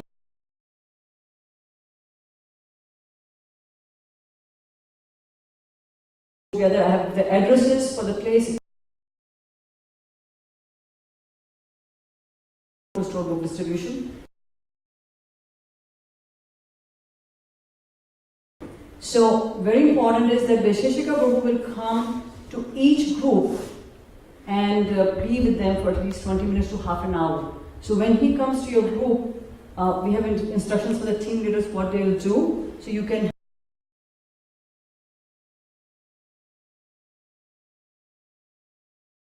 now that's all I have. Out of here by 11.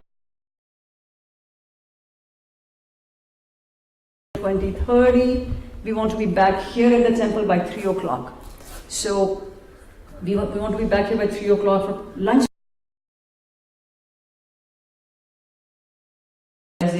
Back in the temple room around 3:45. And then later we'll just break and 6:30. Vaisesika Prabhu will lead the Gaura Aarti and then we'll have bhajans till 8:30. So very ecstatic. So we really encourage you to come after a whole day of Sankirtan. Anybody has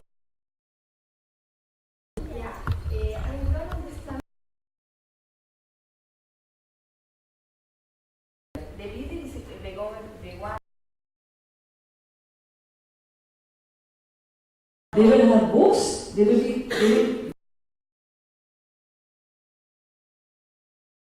got a bag, if not I have a few bags. They'll put the rest of the books in, and so when you go from house to house, the books will be carried like that. And yes, they will have some change. Most of the time people just give money, they don't really ask for change, but they will have change as well. And all the Lakshmi you collect, you can give to them. Yeah. Yes. And another question is, we never heard how to do house to house. I never in my life leave house to Just house. knock on the door. Yeah. And when they open the door, say, hi. We're from local yoga, Bhakti Yoga Center. Here's our card. And say, you know, how here for you. This is from our center. We're showing these to you. And then you can go through the repertoire. Through your... You're working with somebody who's showing you, don't...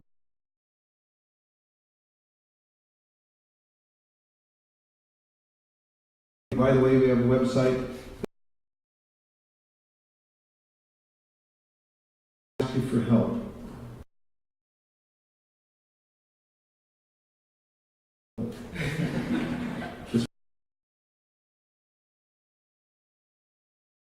You ask them their name, or what is that like? After I made a little bit of the presentation at different intervals, and generally, as those of you who I'm working with will see, I'll introduce myself at the appropriate time when I see that things are flowing, and then I ask them their name, and I also introduce all the devotees that are with me. So sometimes if there's 3 or 5 or 10 or 17 devotees, I ask each one of them to say their name. And you give your spiritual name. I do. I say, Yeah. you know, my name's Vaish. And then they'll say, and everyone say, you know, I'm Leela, I'm, you know, it goes around in the whole, like that. It's fun for the whole family.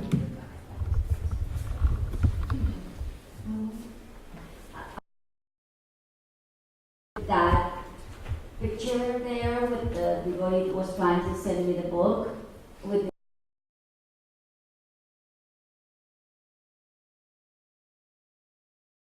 The details we don't have time for right now, we'll go into them later. Combinations and permutations that we haven't covered. There are a lot of aberrations. We're not worried about those today. This is a very generic presentation, and all we're worried about now is touching the pavement. Taking nice prashadam, touch the pavement. If anything else happens after that, fine. And if you'll be accumulating the kind of spiritually based bhakti credits that you need in order to leave this world and go back to the spiritual world. So, congratulations. It was really fun, wasn't it? Yeah.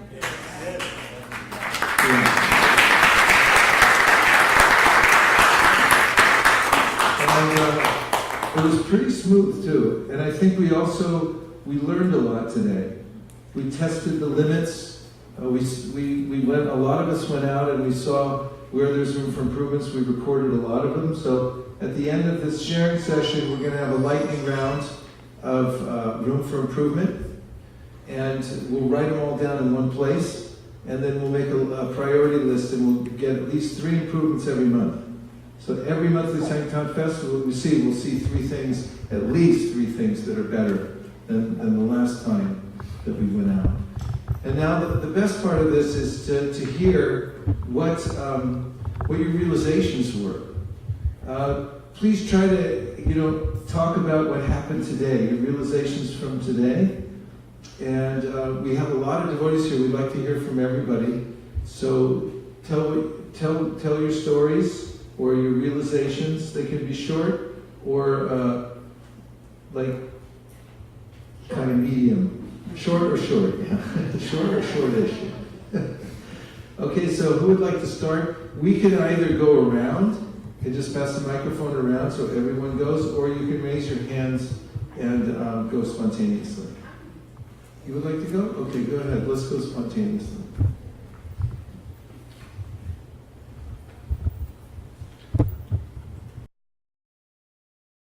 Hare Krishna. Magic happens on Sankirtan. This Prabhu is sitting in front of you, Mr. D. Yes. From Orlando. From Orlando. Came all the way up here to be with us on our Jagat today. The singer and Sankirtan devotee from Orlando. Yes. Okay. And when we first got to our pavement, and we sent that.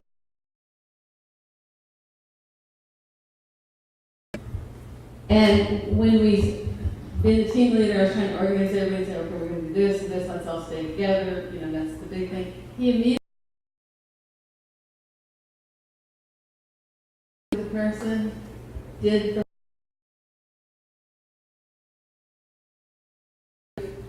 manual.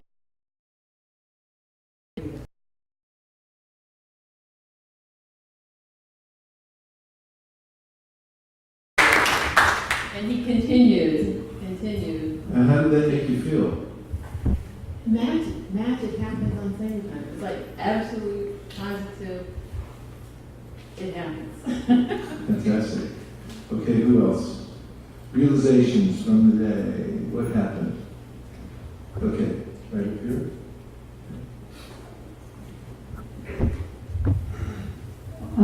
One thing I learned was the power of the devotee association, and how I really felt so much. I felt very confident because we were in a group, and I thought at first it would be kind of strange to see for the person to see so many people at the door, but I think it's different. It's a different thing. It's something that whoever does that, even the Jehovah's Witnesses, they don't come with that many people at the door. And it's sweet in how you had us all introduce ourselves, and I feel like the person felt like, oh, these are my friends, this is my family. So it was very nice, yeah. John,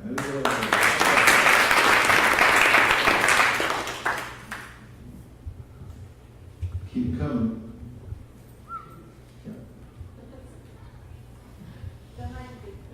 I realized that a lot of devotees were smiling a lot. That was really nice. I saw a lot of smiles. And also we interacted with some people, and I noticed they really resonated when we told them that these books show how to get happiness from inside instead of just from outside, and how it's deep knowledge, and it talks about the eternal and the temporary. Some of those words were coming up in our presentation, and to see their response, I could feel that they were really looking for love and happy to find it in books like this.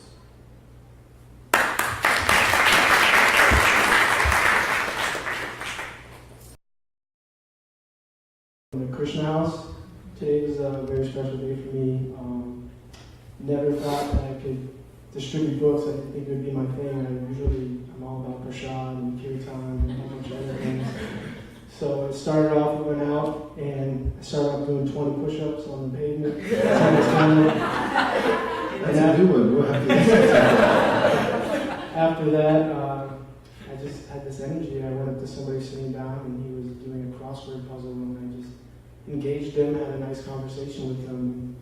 I brought out I guess he was into rock and roll, and I brought out the Beatles chant, "Be Happy," and he lit up, and he gave me actually $5 for that, and I was really appreciated. And after that, I was like, wow, I could do that again. I need to at least get 2 books today. So we went to the shopping area and wasn't really getting any luck, and then a whole bunch of people came. I'm like, God, they're on my cover. So I ran across the street to Publix, and I went up to somebody, and he was pushing carts, and I said, have you ever heard of the Bhagavad Gita? And he said, I actually have this. I'm a Christian. I have this at my house. I said, wow, very powerful. You should come check out our temple and everything. Do you have this book? And he said no, so I gave it to him, and he gave me another donation, and I ran across the street with the most enthusiastic energy, just laughing. It was amazing. Thank you.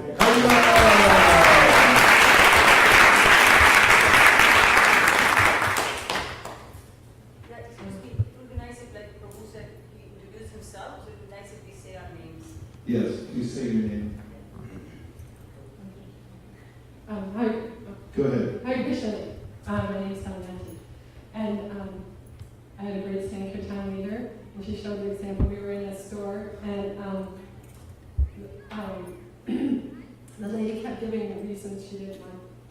She wasn't, the Sankirtan leader, she wasn't pushy, but she didn't give up. Like when the person said, I have 2 kids, and I work a full-time job, I work 7 days a week, I don't have time, and she says, perfect. Or you just have it in your home. Without reading it will give you benefit or something along that line. So I actually used that same line later, and I distributed a Bhagavad Gita Sasha's neighbor, and he said he goes to the Temple of the Universe, which is, and so he says, but he wouldn't even take the book in his hand, actually. But I kept talking, he did engage with talking and stuff like that, and then he finally, I said, well, we're just asking for a donation, and having this book in your home, even if you don't read it, it just still, it's transcendental, it's not material. And so then he gave me $20 to pick by reading it.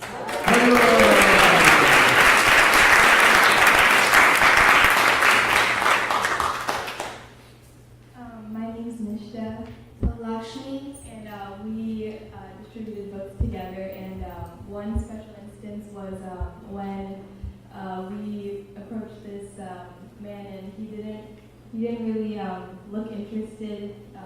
He wasn't a right fruit, I guess. And then Lakshmi, despite holding up the Bhagavad Gita, he got interested in wanting to get it because, He heard about it before because he was an admirer of this one man who, I don't remember exactly, but he called that time wrong or something. Okay. But the man who admired what called that time wrong and also quoted the Bhagavad Gita, so he said, oh, that's the person that I like. He quoted this book. I want it. So sadly, he didn't have any money. He didn't want to, and we didn't want to give it for free. But we did invite him to the temple and also gave him a mantra, and he liked it. So he's hopefully will come. You did 7 books today, right? 7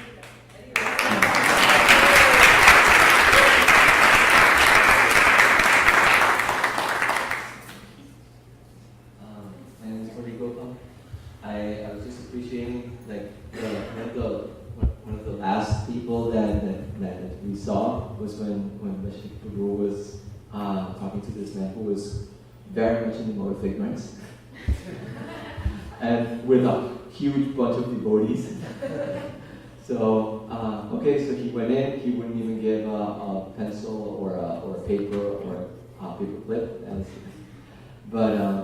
But later, when we got into the van, this man was outside again.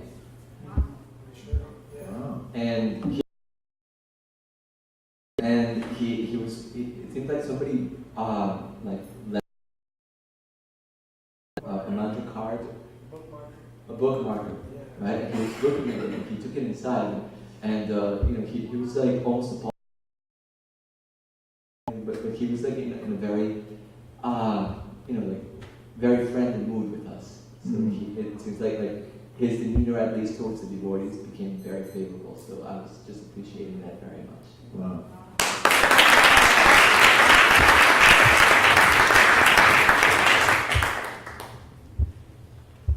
Hare Krishna, my name is Vijayara Devidasi, and I didn't want to go to distribute books. I really wanted to absorb as much knowledge as possible from Vaisesika Prabhu because I wasn't going to miss that. But like a little demon, I didn't want to go. And then I was so happy that I went. I didn't get to sell any book, but I tried to say the mantra to one person. And so very happy. I like the support of going in a group. I couldn't go by myself to the apartments, but going in a group, I really would like to go every month because then I take all the rust out of me. And I develop going through and seeing the condition that people live, a little bit of compassion, and I can feel the compassion in my heart, and that's a great improvement.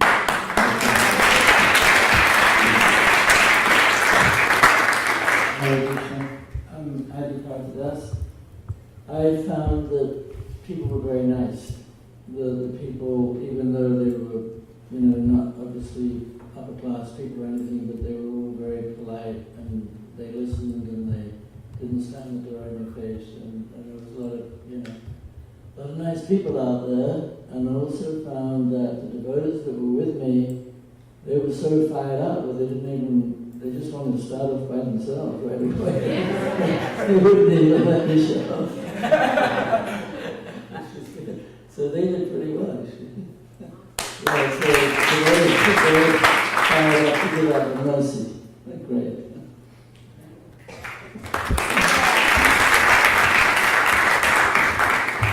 Hare Krishna, my name is Animesh. one realization that I got was I tried so many times, about 8 times, to do the radar, and all 8 times was no. And the 9th time I did get an opportunity to do it, she took a hug with Geeta and gave a few pennies. So the realization that I got was, it's that we're just such tiny instruments of Nityananda Prabhu's and the whole Parampara's, the mercy flowing through that, and we're just a small instrument trying to distribute that mercy.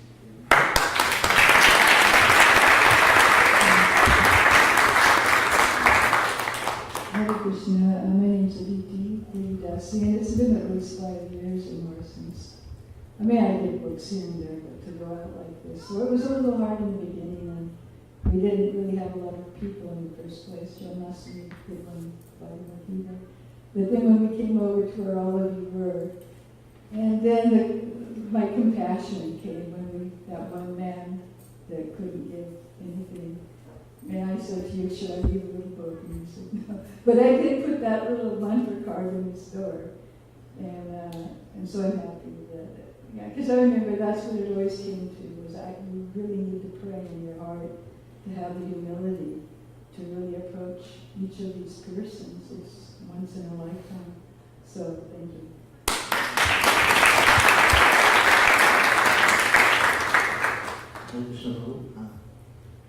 My name is Vaisesika from Orlando, visiting here with my wife and daughter. So this is the first time when I went for door-to-door distribution. I haven't done this. It always intimidates me whom I'm going to meet. Whereas, on the streets, you are able to feel the vibe for ripe or unripe fruit on the spectrum. As you were saying, the first person who came out, I could feel it, and I went and started talking to the person. But out of everyone we met today, we had one person, not so. We talked about a little bit, and every person I met, and as I was saying that maybe people in Alachua are biased because of the temple. There's a temple here, come to Orlando. So everyone spent their time, they listened, they talked everything. But when the time came to ask for some donation, they would just politely say that, "Oh, I really cannot help out. I'm sorry." But we ended up giving them a sweet or a mantra card. We had everyone chant the mantra at least. And then one of the last person who was also couldn't offer anything. So my wife said, "You give something." And she saw that he was a smoker, so you can give a lighter. So he gave a lighter actually.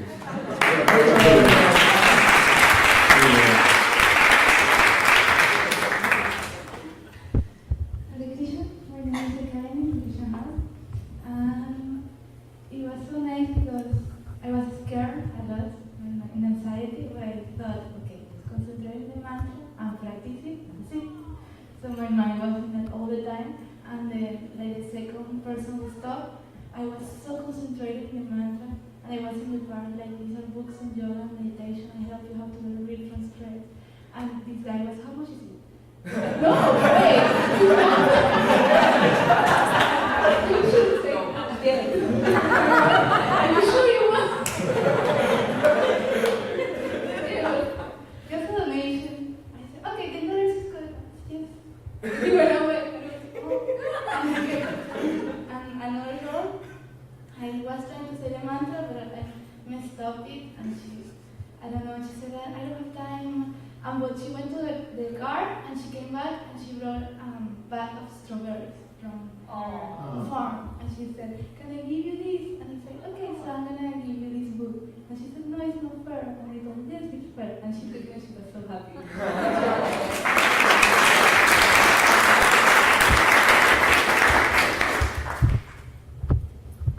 Hare Krishna, I'm Eris from Krishna House. So while we did this, I felt like I was more preaching to myself than the actual person. Because I've always tried to distribute books, but I never really knew the importance. I knew the importance, but I never was convinced of the importance. I was like, okay, I can just do something else. I'm too nervous to do this. It's too scary. I can just do kirtan or something like that. But when we were out there and we went to the house with a guy with dialysis, and you were speaking afterwards, and I was like, whoa, this is important. We have to do this. I have to distribute books. It's something that I have to do. I can do other things, but I have to do this. For Lord Chaitanya, this is what he wanted, so I have to do this for Prabhupada. So that was my realization. And then when we were I saw this little girl, she was opening the door and like running out and then running back in and hiding every time I looked at her. So then I just like went up to her and like asked her name, and I gave her a book and a cookie, and it was really nice because these people are so lost, you know. We go to festivals like the Holy Name Festival, and we get so caught up in the bliss that we forget that outside of this people are suffering, and it's hard to actually realize that.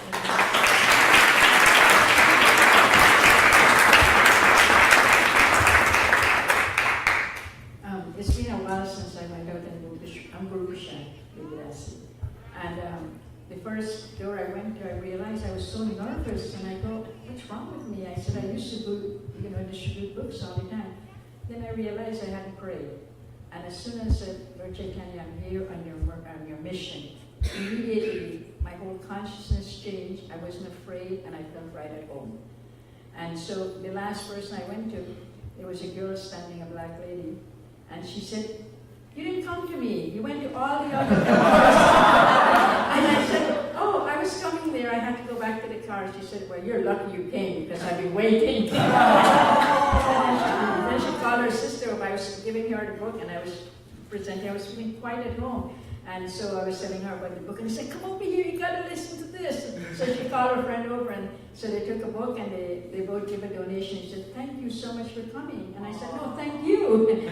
But, you know, people look at us sometimes, you know, and I was glad that she mentioned you weren't coming. And so that was the last 2 doors we did. We did one and then the other one. So that was really nice.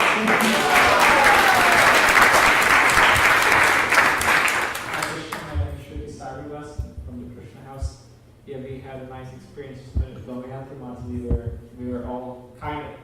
We did that that area. We were in the parking lot, kind of huddled together, sharing realizations. And this guy parks and walks. First he walks, I think, toward the store and smiles at us, and we kind of smiled at him. And then he came back again, he smiled at us, and we were like, okay, like we had to get it. So I might have done it to start talking to That's him. where the right fruit falls on your head. An older American life person, and he's just really nice and friendly, and he was sharing this really nice story, and he was really able to relate with one of the young behind his story, and they had so many similarities actually. We were amazed how many they were both, with Lutherans, we said, and then his sons went in the army, and so he was saying that he has these doubts now about Christianity, and he's trying to search, and I was reflecting that, we just really have to be out there because people are out there looking. So that was one thing I really feel. If we're out there, Krishna will send people to get the books. Prabhupada wrote in his poem before he came to America that people are sitting in their homes, they're looking down the road and wondering when are Nita and Gaur going to come and save them. So you're doing that.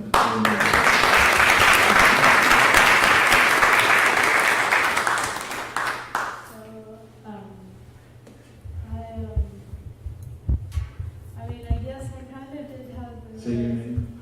My name is Lucy, and I did manage to distribute one small book to perfection, but by Krishna's mercy, of course. But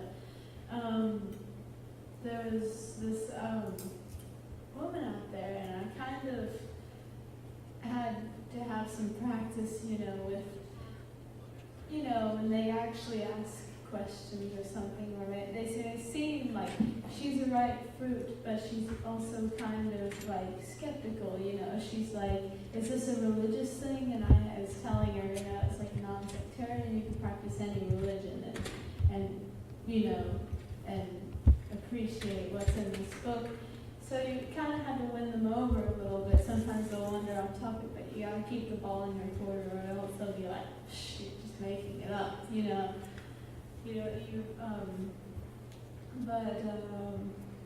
I think after showing her those pages, pictures, and telling her, about the core, little bits about the philosophy, she did become, she softened because, Krishna will do that. He's so sweet that he softens people. So she eventually, she started to go to her car, and I think Eris gave her a cookie, I think. And then I ran up to her, someone gave me one of the small books, and I ran up to her and she accepted it. And so it's just knowing how to deal with people who are a little bit fearful, but they are like, you know, they're ready to receive because they're curious, you know.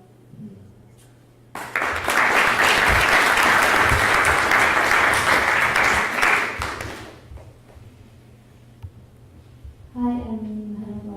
My name is Alachua. And my organization is like,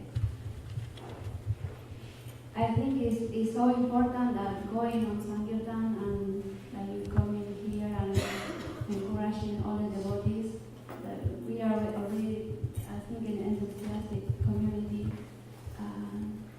that we can do this, do like a miracle, like. Because for me, what is my own realization is that, I mean, I am really, my nature is to be very shy, but what I do is like you was teaching, you know, to switch off the button and go in robot mode and do the right thing. That's my realization always. I just have to do this and break the false ego, and I'm not my false ego anymore. You know, I can identify with my body and do what I have to do. In the beginning, I was trying the mantra you was teaching us. In one moment, I got lost with the words, and I was thinking, I got nervous. I had to switch off. And I was talking to the person. I was trying to talk from my heart to her heart, you know, the lady's heart that I was talking. And that's what I really love on Sankirtan, that you connect with the jiva, and you can see Krishna in every heart person. And then it's when you have the power to really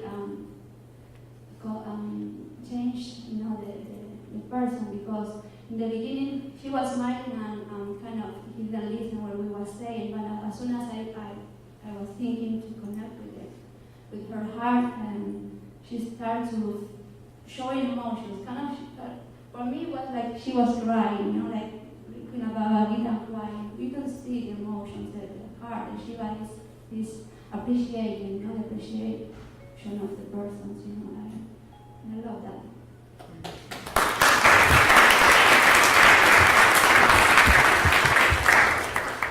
Hare Krishna, my name is Kumar, I'm from Tampa, and we went to an apartment complex initially, and we knocked on some doors. That's the first time we're doing in a cold call, door to door, and many of them were closed, nobody opened the door. We saw some pizza boxes outside, but nobody opened the door. But one of them, one door was open, and a sweet lady came out, and you know, so she was, we could see that she was a very pious lady, but she was willing to accept the book, but she didn't have any cash with her. And so at that time, you know, we thought that our instruction was not to give books free without some donation being given. So we gave her a cookie instead. So, you know, so we came out of this, so she was thankful for that. Then after that, we were kicked out of that place because apparently that apartment complex did not allow, they had a no solicitation policy. So we came out of that apartment complex, we went to a commercial area. And then we came across one group of children. They were doing, you know, they had an orchestra for, they were raising funds for a cancer group. You know, so we talked to them, and you know, it turned out that, you know, we are doing the same thing. They are trying to improve society, you know, and we told them we are on the same wavelength. And so she said there's not much difference between what Christianity teaches and what you are saying. We said yes. So we gave her a book. We said this will deepen your understanding of Christianity and of God in general, and deepen your faith to be more understanding. So then we asked for a donation, and she said, I don't have any cash with me at all right now. And so we could see that she was a, you know, sattvic soul. So we said, okay, you can take the book without giving a donation. So she had a group of children with her, and I think she appreciated that. You know, so later on, we met another lady. She was a Jehovah's Witness lady, and she said across from her house, she saw another new family that moved in, and their kid was having a band, and she wanted to know what the name of that band. And so he said there's a chanting band, and then she wanted to know what that involved. And so she said, I'm going to do a lot of research on it. And we said, sure, go to Wikipedia and you can look up ISKCON, you can look up Prabhupada, you can look up Hare Krishna. And she said, I do a lot of research. And she said, she also encouraged me, and she said, good, you're doing good work. And you could see that there are a lot of people out there, who are trying to reach a higher level of living, to connect to deeper, more fulfilling life. And it's a great experience to know that, there are so many people out there, and we just giving them a better understanding, because the Bhagavad Gita and Bhagavatam we didn't even mention, but Bhagavatam has got, such a higher level of understanding that will help all people of all faiths. We also saw a Muslim, and we could see from his beard that he was a Muslim on the way he talked.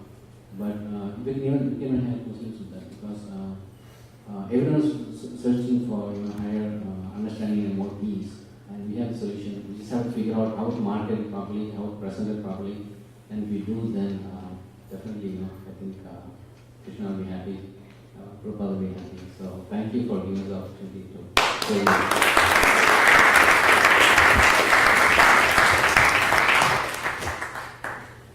My name is Swarga, and the idea of just going door to door was somewhat daunting because I had this conception that, oh, that's not my thing, of giving Krishna consciousness.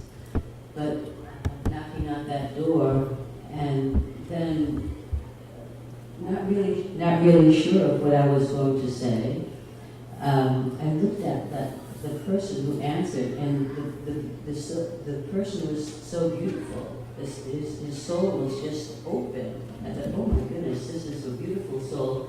How is it? I don't want to get in the way of delivering this purpose, because it was clear this was a person who was wanting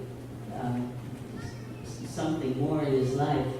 And so I fumbled through the pictures and was showing him, as we were told, how to do this. And he so beautifully received the mercy, and I got to understand that it was his qualification to receive the mercy, and I was just simply delivering the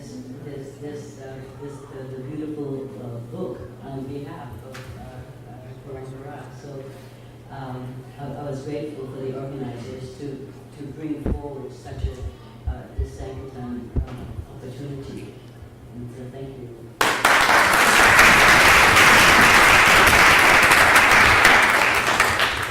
Hare Krishna.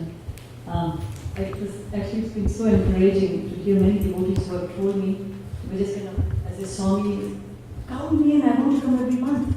Please, and I'm telling the devotees, please push me so I will do it. I will not that I will do it, but we organize it so we can keep doing. So it's very, very encouraging.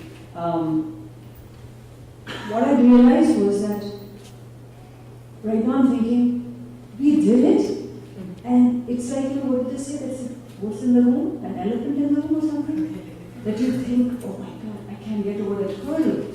And now that we have gotten over this hurdle, the realization is, what Prabhu you say, book distribution is easy and it is fun. So it is easy and it is fun and it is possible for a large number. So we were almost 70 devotees and actually some more, maybe 75 devotees that we actually did move, and we actually did go from spot to spot, and we came back in one piece, and we met such nice people, and so it's very, very encouraging that, I really would like all of you to please stay in touch, and that we can keep doing this, and we can make, as Vaisesika Prabhu said, we can make an empire out of book distribution, because that's our family business. And we really need, I really want each one of us, if we feel like that we want to take part in Srila Prabhupada's family business, then actually we will have nothing to fear. Because Srila Prabhupada has given us everything. Only thing is we need to become instruments, as Mother Swarga said. And it's very, very enlightening. And I really want to thank Prabhu, Vaisesika Prabhu, that you have taken this time and spent it with us. and encouraging us and continuing to encourage us from whenever. I have you on Facebook Live and I hear your classes all the time, so I would encourage everybody to go on Vaisesika Prabhu's Facebook Live page and hear his classes. If you have started following him, we will be hearing his classes, every day we hear his classes and they are very enlightening. Thank you so much.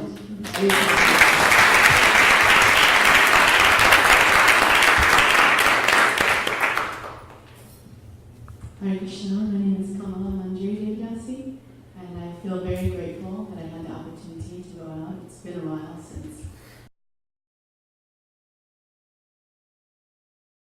Bhagavad Gitas because they're so big and asking. So, Adikarta Prabhu, he helped me distribute at the Zen Awakening. That's why I watch them, they're just so effulgent. And they speak for themselves, and people are attracted to them.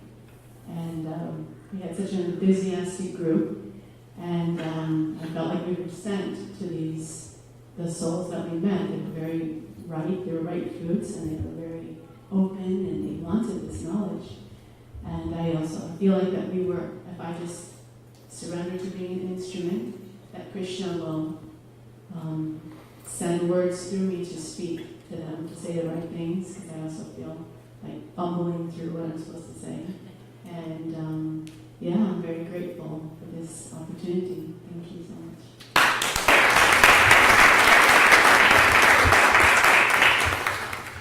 Hare Krishna, my name is Renuka, I'm from Tampa. We used to do book distribution at 30 Brothers and we used to be happy, we do Sankirtan.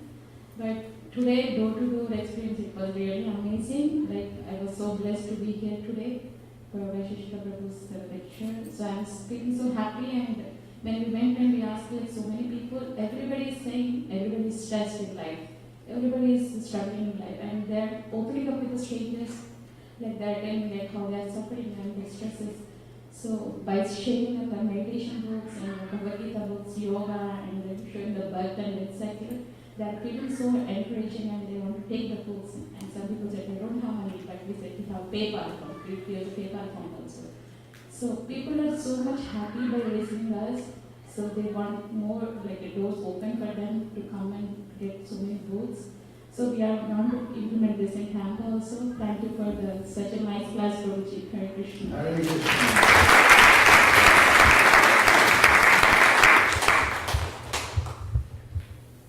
Hare Krishna, my name is Shyam Kishore Das.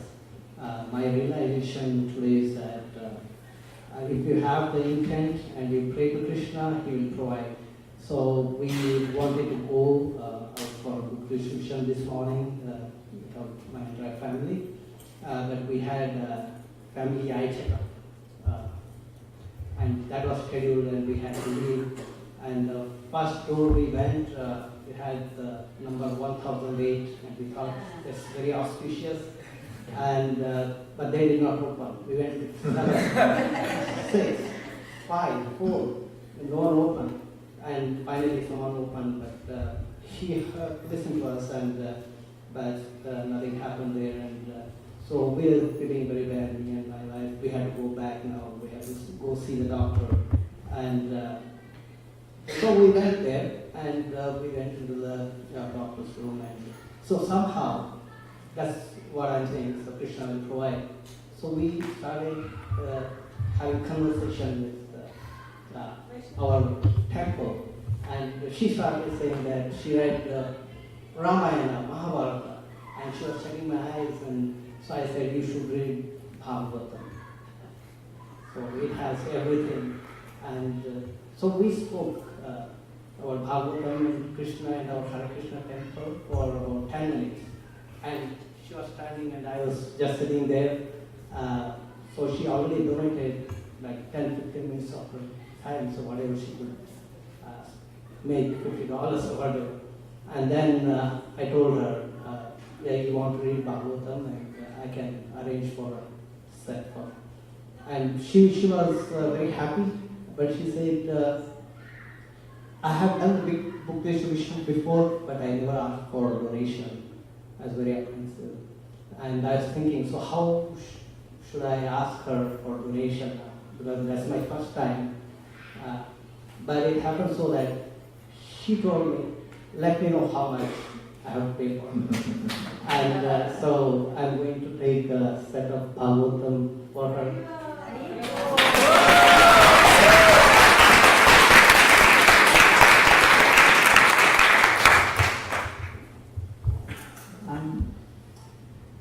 My name is Vigamika, and I've been accustomed to doing book distribution, either people walking by or at a table. I really didn't have much experience going door to door except like many years ago, but it really helped to bring my appreciation or compassion for the condition of life that these people are living. When you open their door, we're just so accustomed to see brightness and goodness, and that they live in such dark, dismal conditions, many of them. And what a blessing just to bring, and we can see how their countenance transforms just by the exchange with the devotees and receiving a book in their home, So it was a good eye-opener for me. Thank you.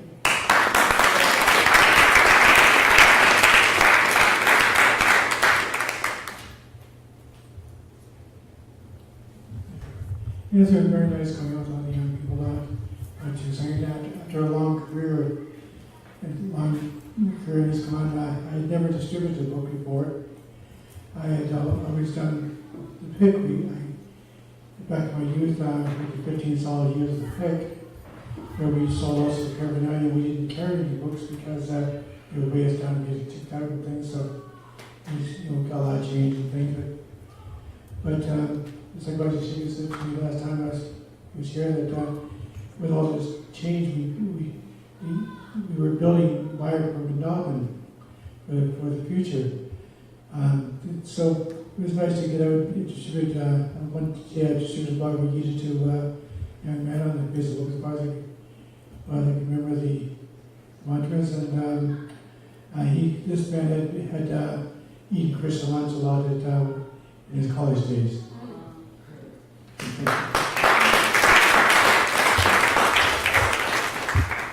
Hare Krishna, my name is Nandini Kishori. I'm from here and also from Texas and whatever. So it was so great to go out, and the Bhakta Karen came back like a winner, like Alexander the Great. I distributed 3 books, and Damayanti was a little apprehensive, and I said, okay, let me call this guy. I said, please come over, we are in training, can you help us? And then she and that guy connected very well. And same with everybody, they were just like shy first, and then they would, yeah, I did my book, and there were 8 no's, but the 9th person took the book. It was so great to see that.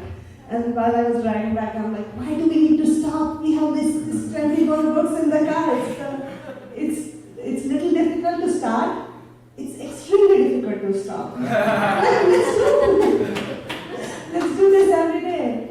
And I just want to take opportunity to thank Sri Vrindavan. I see her behind the scenes. What she is doing is amazing. 24/7, she's distributing, thinking of books, counting money, depositing the checks, arranging prasadam, going crazy. I'm worried about her health. Please give a big round of applause for her.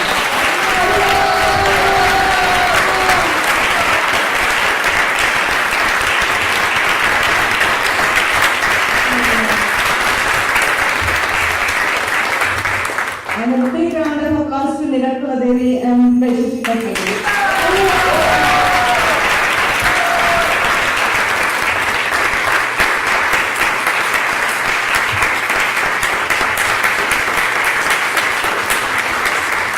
So my realization is we are just puppets in their hands.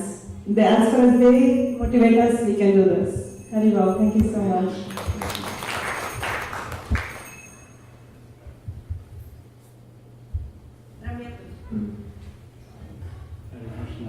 We had a little bit of a rough start because we actually sort of got booted out of the apartment almost as soon as we got there. But I was very pleased that some of our people from Tampa, the young girls, Mother Nuka, also they actually went out crazy, went out on the doors and asked the people, showed the books and asked for a donation. And specifically, Bharati, the first time she's ever contacted book distribution, and they distributed a book, and the person didn't have any money, so she arranged to give her a payment on PayPal. So it was innovative. And as we were close to the end, we knocked on one door, and the man said, "Well, actually, I'm a Southern Baptist, so I'm really not interested in any of this." But we kept on talking, and every time you stopped for a minute, Mother Renuka would show him the Bhagavad Gita again and say, "See, this is reincarnation, and you're here." And she kept persisting every time he'd go off on the way, and I was encouraging him, "Okay, let me hear your story." So finally at the end, he said, "Well, no, I don't think I can take it." So she gave him a chance to be happy, and they wrote the Beatles. "Okay, yeah, that sounds good." So we left, and then 10 minutes later, he's driving out of the parking lot, and he says, "Go see my wife. She's down at the apartment, go see her." So we knocked on the door, and she came out, and she says, "I want to know, where is your place where you teach yoga? I want to find all about it." I was thinking, okay, she wants to do hatha yoga or something. She says, "No, I've gone to hatha yoga. I want something spiritual."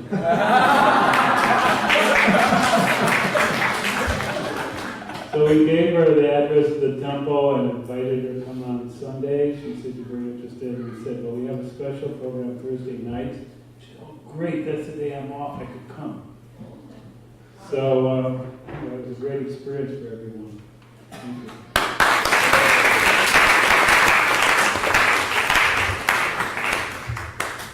So I'm more used to doing Harinam, like Kirtan on the streets with the group that I travel with, and so it was interesting to actually have to speak to people because they were singing, dancing, or passed by, or singing, dancing, passed by. So it was a really nice compliment to what we usually do as our preaching, and I noticed that when people open their doors, and I guess it varies from neighborhood to neighborhood, but they just barely crack open the door and they just kind of poke their head out, and they don't want to show you their house, and they don't really want to let you in, and they don't, if there's other people there, so it's kind of a protective stance, and that made so much sense to me because they seemed afraid to be exploited or taken advantage of or sold something to, and then, especially watching Omi in action, which I hadn't really, seen just such like a non-threatening stance, such a non-threatening approach, just genuinely friendly, genuinely inquisitive, genuinely happy. Like, it's so disarming for people. Immediately, like once we started having a conversation that just flowed and was friendly and authentic, they kind of opened up the door a little bit and their stance relaxed and their shoulders relaxed, and it was like an exchange, smiling, and then by the end, there's a couple of people that were saying, "God bless you, have a blessed day, blessings," and that kind of thing. So it just felt so, I could tell their relief that we weren't really trying to get anything from them, we were trying to give something, and I can appreciate how refreshing that would be on the receiving end. So it made me want to take that with me for book distribution and also for Harlem, just really be authentic, be who you are, offer what you really are coming to offer, and I think that will disarm people and it allows for the exchange to be really genuine.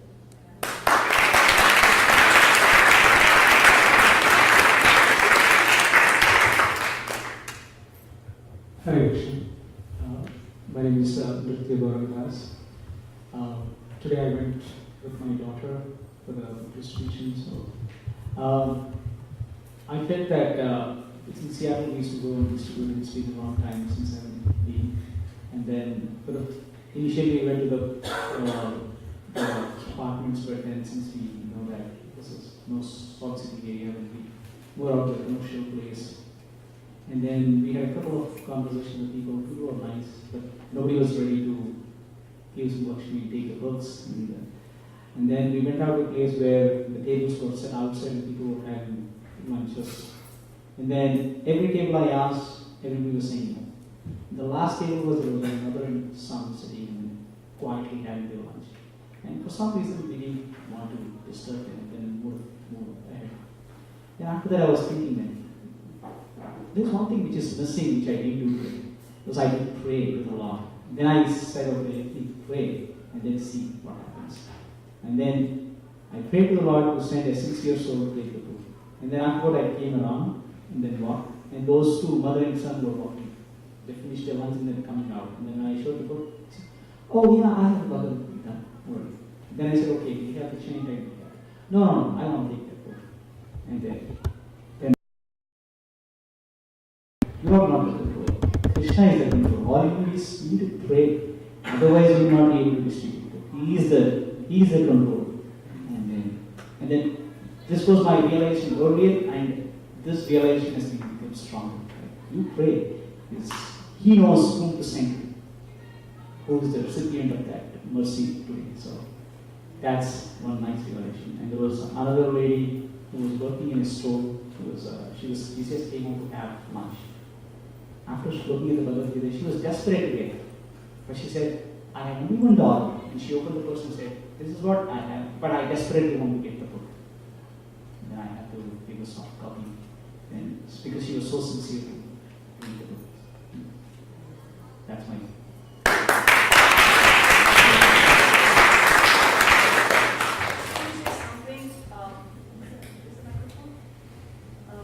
Just wanted to say something about when people say they don't have Lakshmi, but they are really very much, they say they don't have any money, but they are very sincere, they found some sincere souls.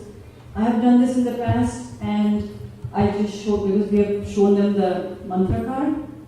I say on the other side of the card is this website. This is from our center, alachuatemple.com, and if you are so inspired, you can give a donation. Because they've already given us their time, like you said, Prabhu. So I have done this a few times, and one time actually I said it and I walked away, not yet today, but a few months ago, couple months ago, and the same place where you were kicked out from your room, same apartment complex. I left and I told the lady, you can give a donation at this site.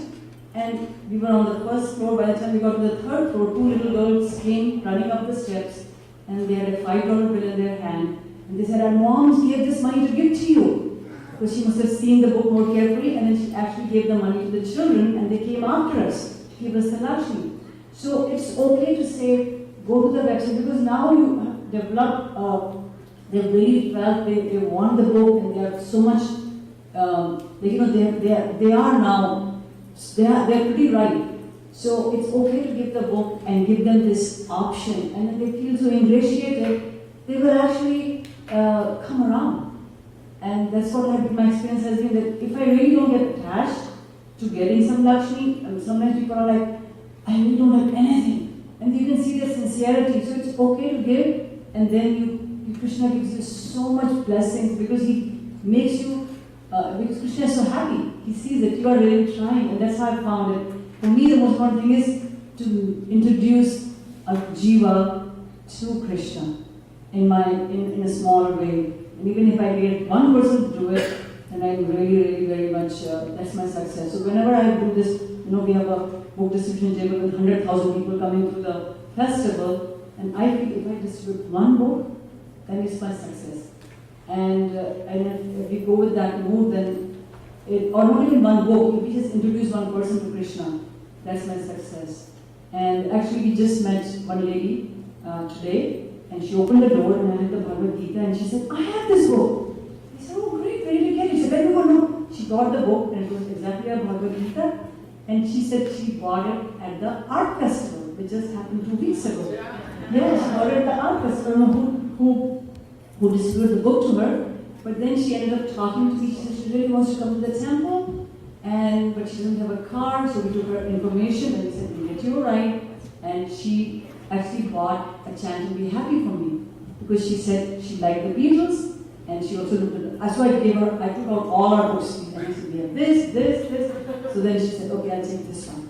And she didn't want the higher taste, but and as we were leaving, we met a devotee who lives in that apartment complex where we were. And she said, oh, you go to this church? So they connected, they exchanged phone numbers, and so she was able to get a ride with Dasa Vaisesika. So that was very nice.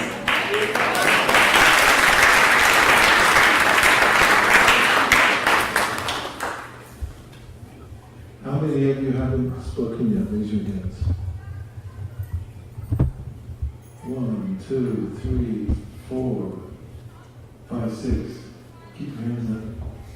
7, 8, 9, 10, 11, 12. Okay. Go right ahead. And what about questions? If one has a question. Not yet. Let's get through everybody, and then we'll do questions. We also have tomorrow for some time. My name is Vaisesika. I'm going to speak on behalf of my husband because he doesn't want to say anything. He actually is going out for the first time. You know, we have been in touch with Krishna consciousness for almost 20 years, but this is the first day he is going out.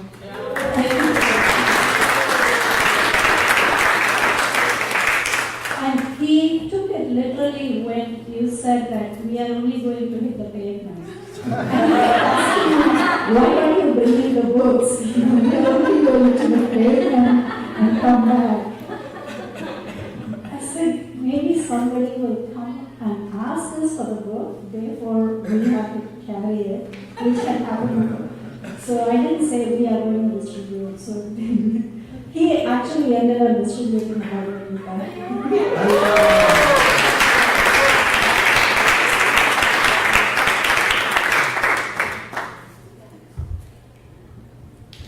So I'm part of the group that got kicked out. We went to 3 floors, we knocked on 12 doors, only 2 doors open, and one lady said no, she was a Christian, she wasn't interested, and the second, I was doing the talking both of these times, and the second one, she also was not interested, and as we were leaving, she said, the first person opened up the door and said, by the way, I called on you, and management is coming to get you, and you have to leave now. So it was a pretty discouraging start. But things got better and we did distribute some books.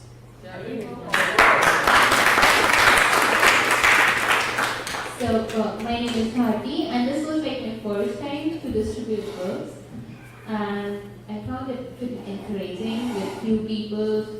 They shared their sorrows and their sadness also with us, and there are some other people who already learned about this Bhagavad Gita, and they already had the Bhagavad Gita in their houses. So we gave them some other books to read for further.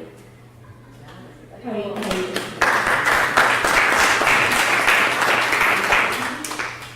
Krishna. Prabhu's and Mataji's, it's like a little bit, everybody's getting a little bit hungry. How many of you are hungry? So I was wondering if you could just go and have some prasadam, and then maybe we could have another time. Actually, we're going to have bhajans with Vaisesika Prabhu this evening, and that's very staggered. So we can come for bhajans. After we have prasadam, we can go take some rest, and maybe we can have some realizations. Then, Prabhuji, can we have realizations in the evening? Sure. Okay. And also, we need to consolidate any of the room for improvement. Yes. So yes. This is a large group, so that's why it took a little while to share. But did you like sharing? Yeah. Yes. It's helpful to hear what happened with everybody else and to hear the various ways that things work out or that you go on even when they don't work out immediately. There's a lot we can take away from this.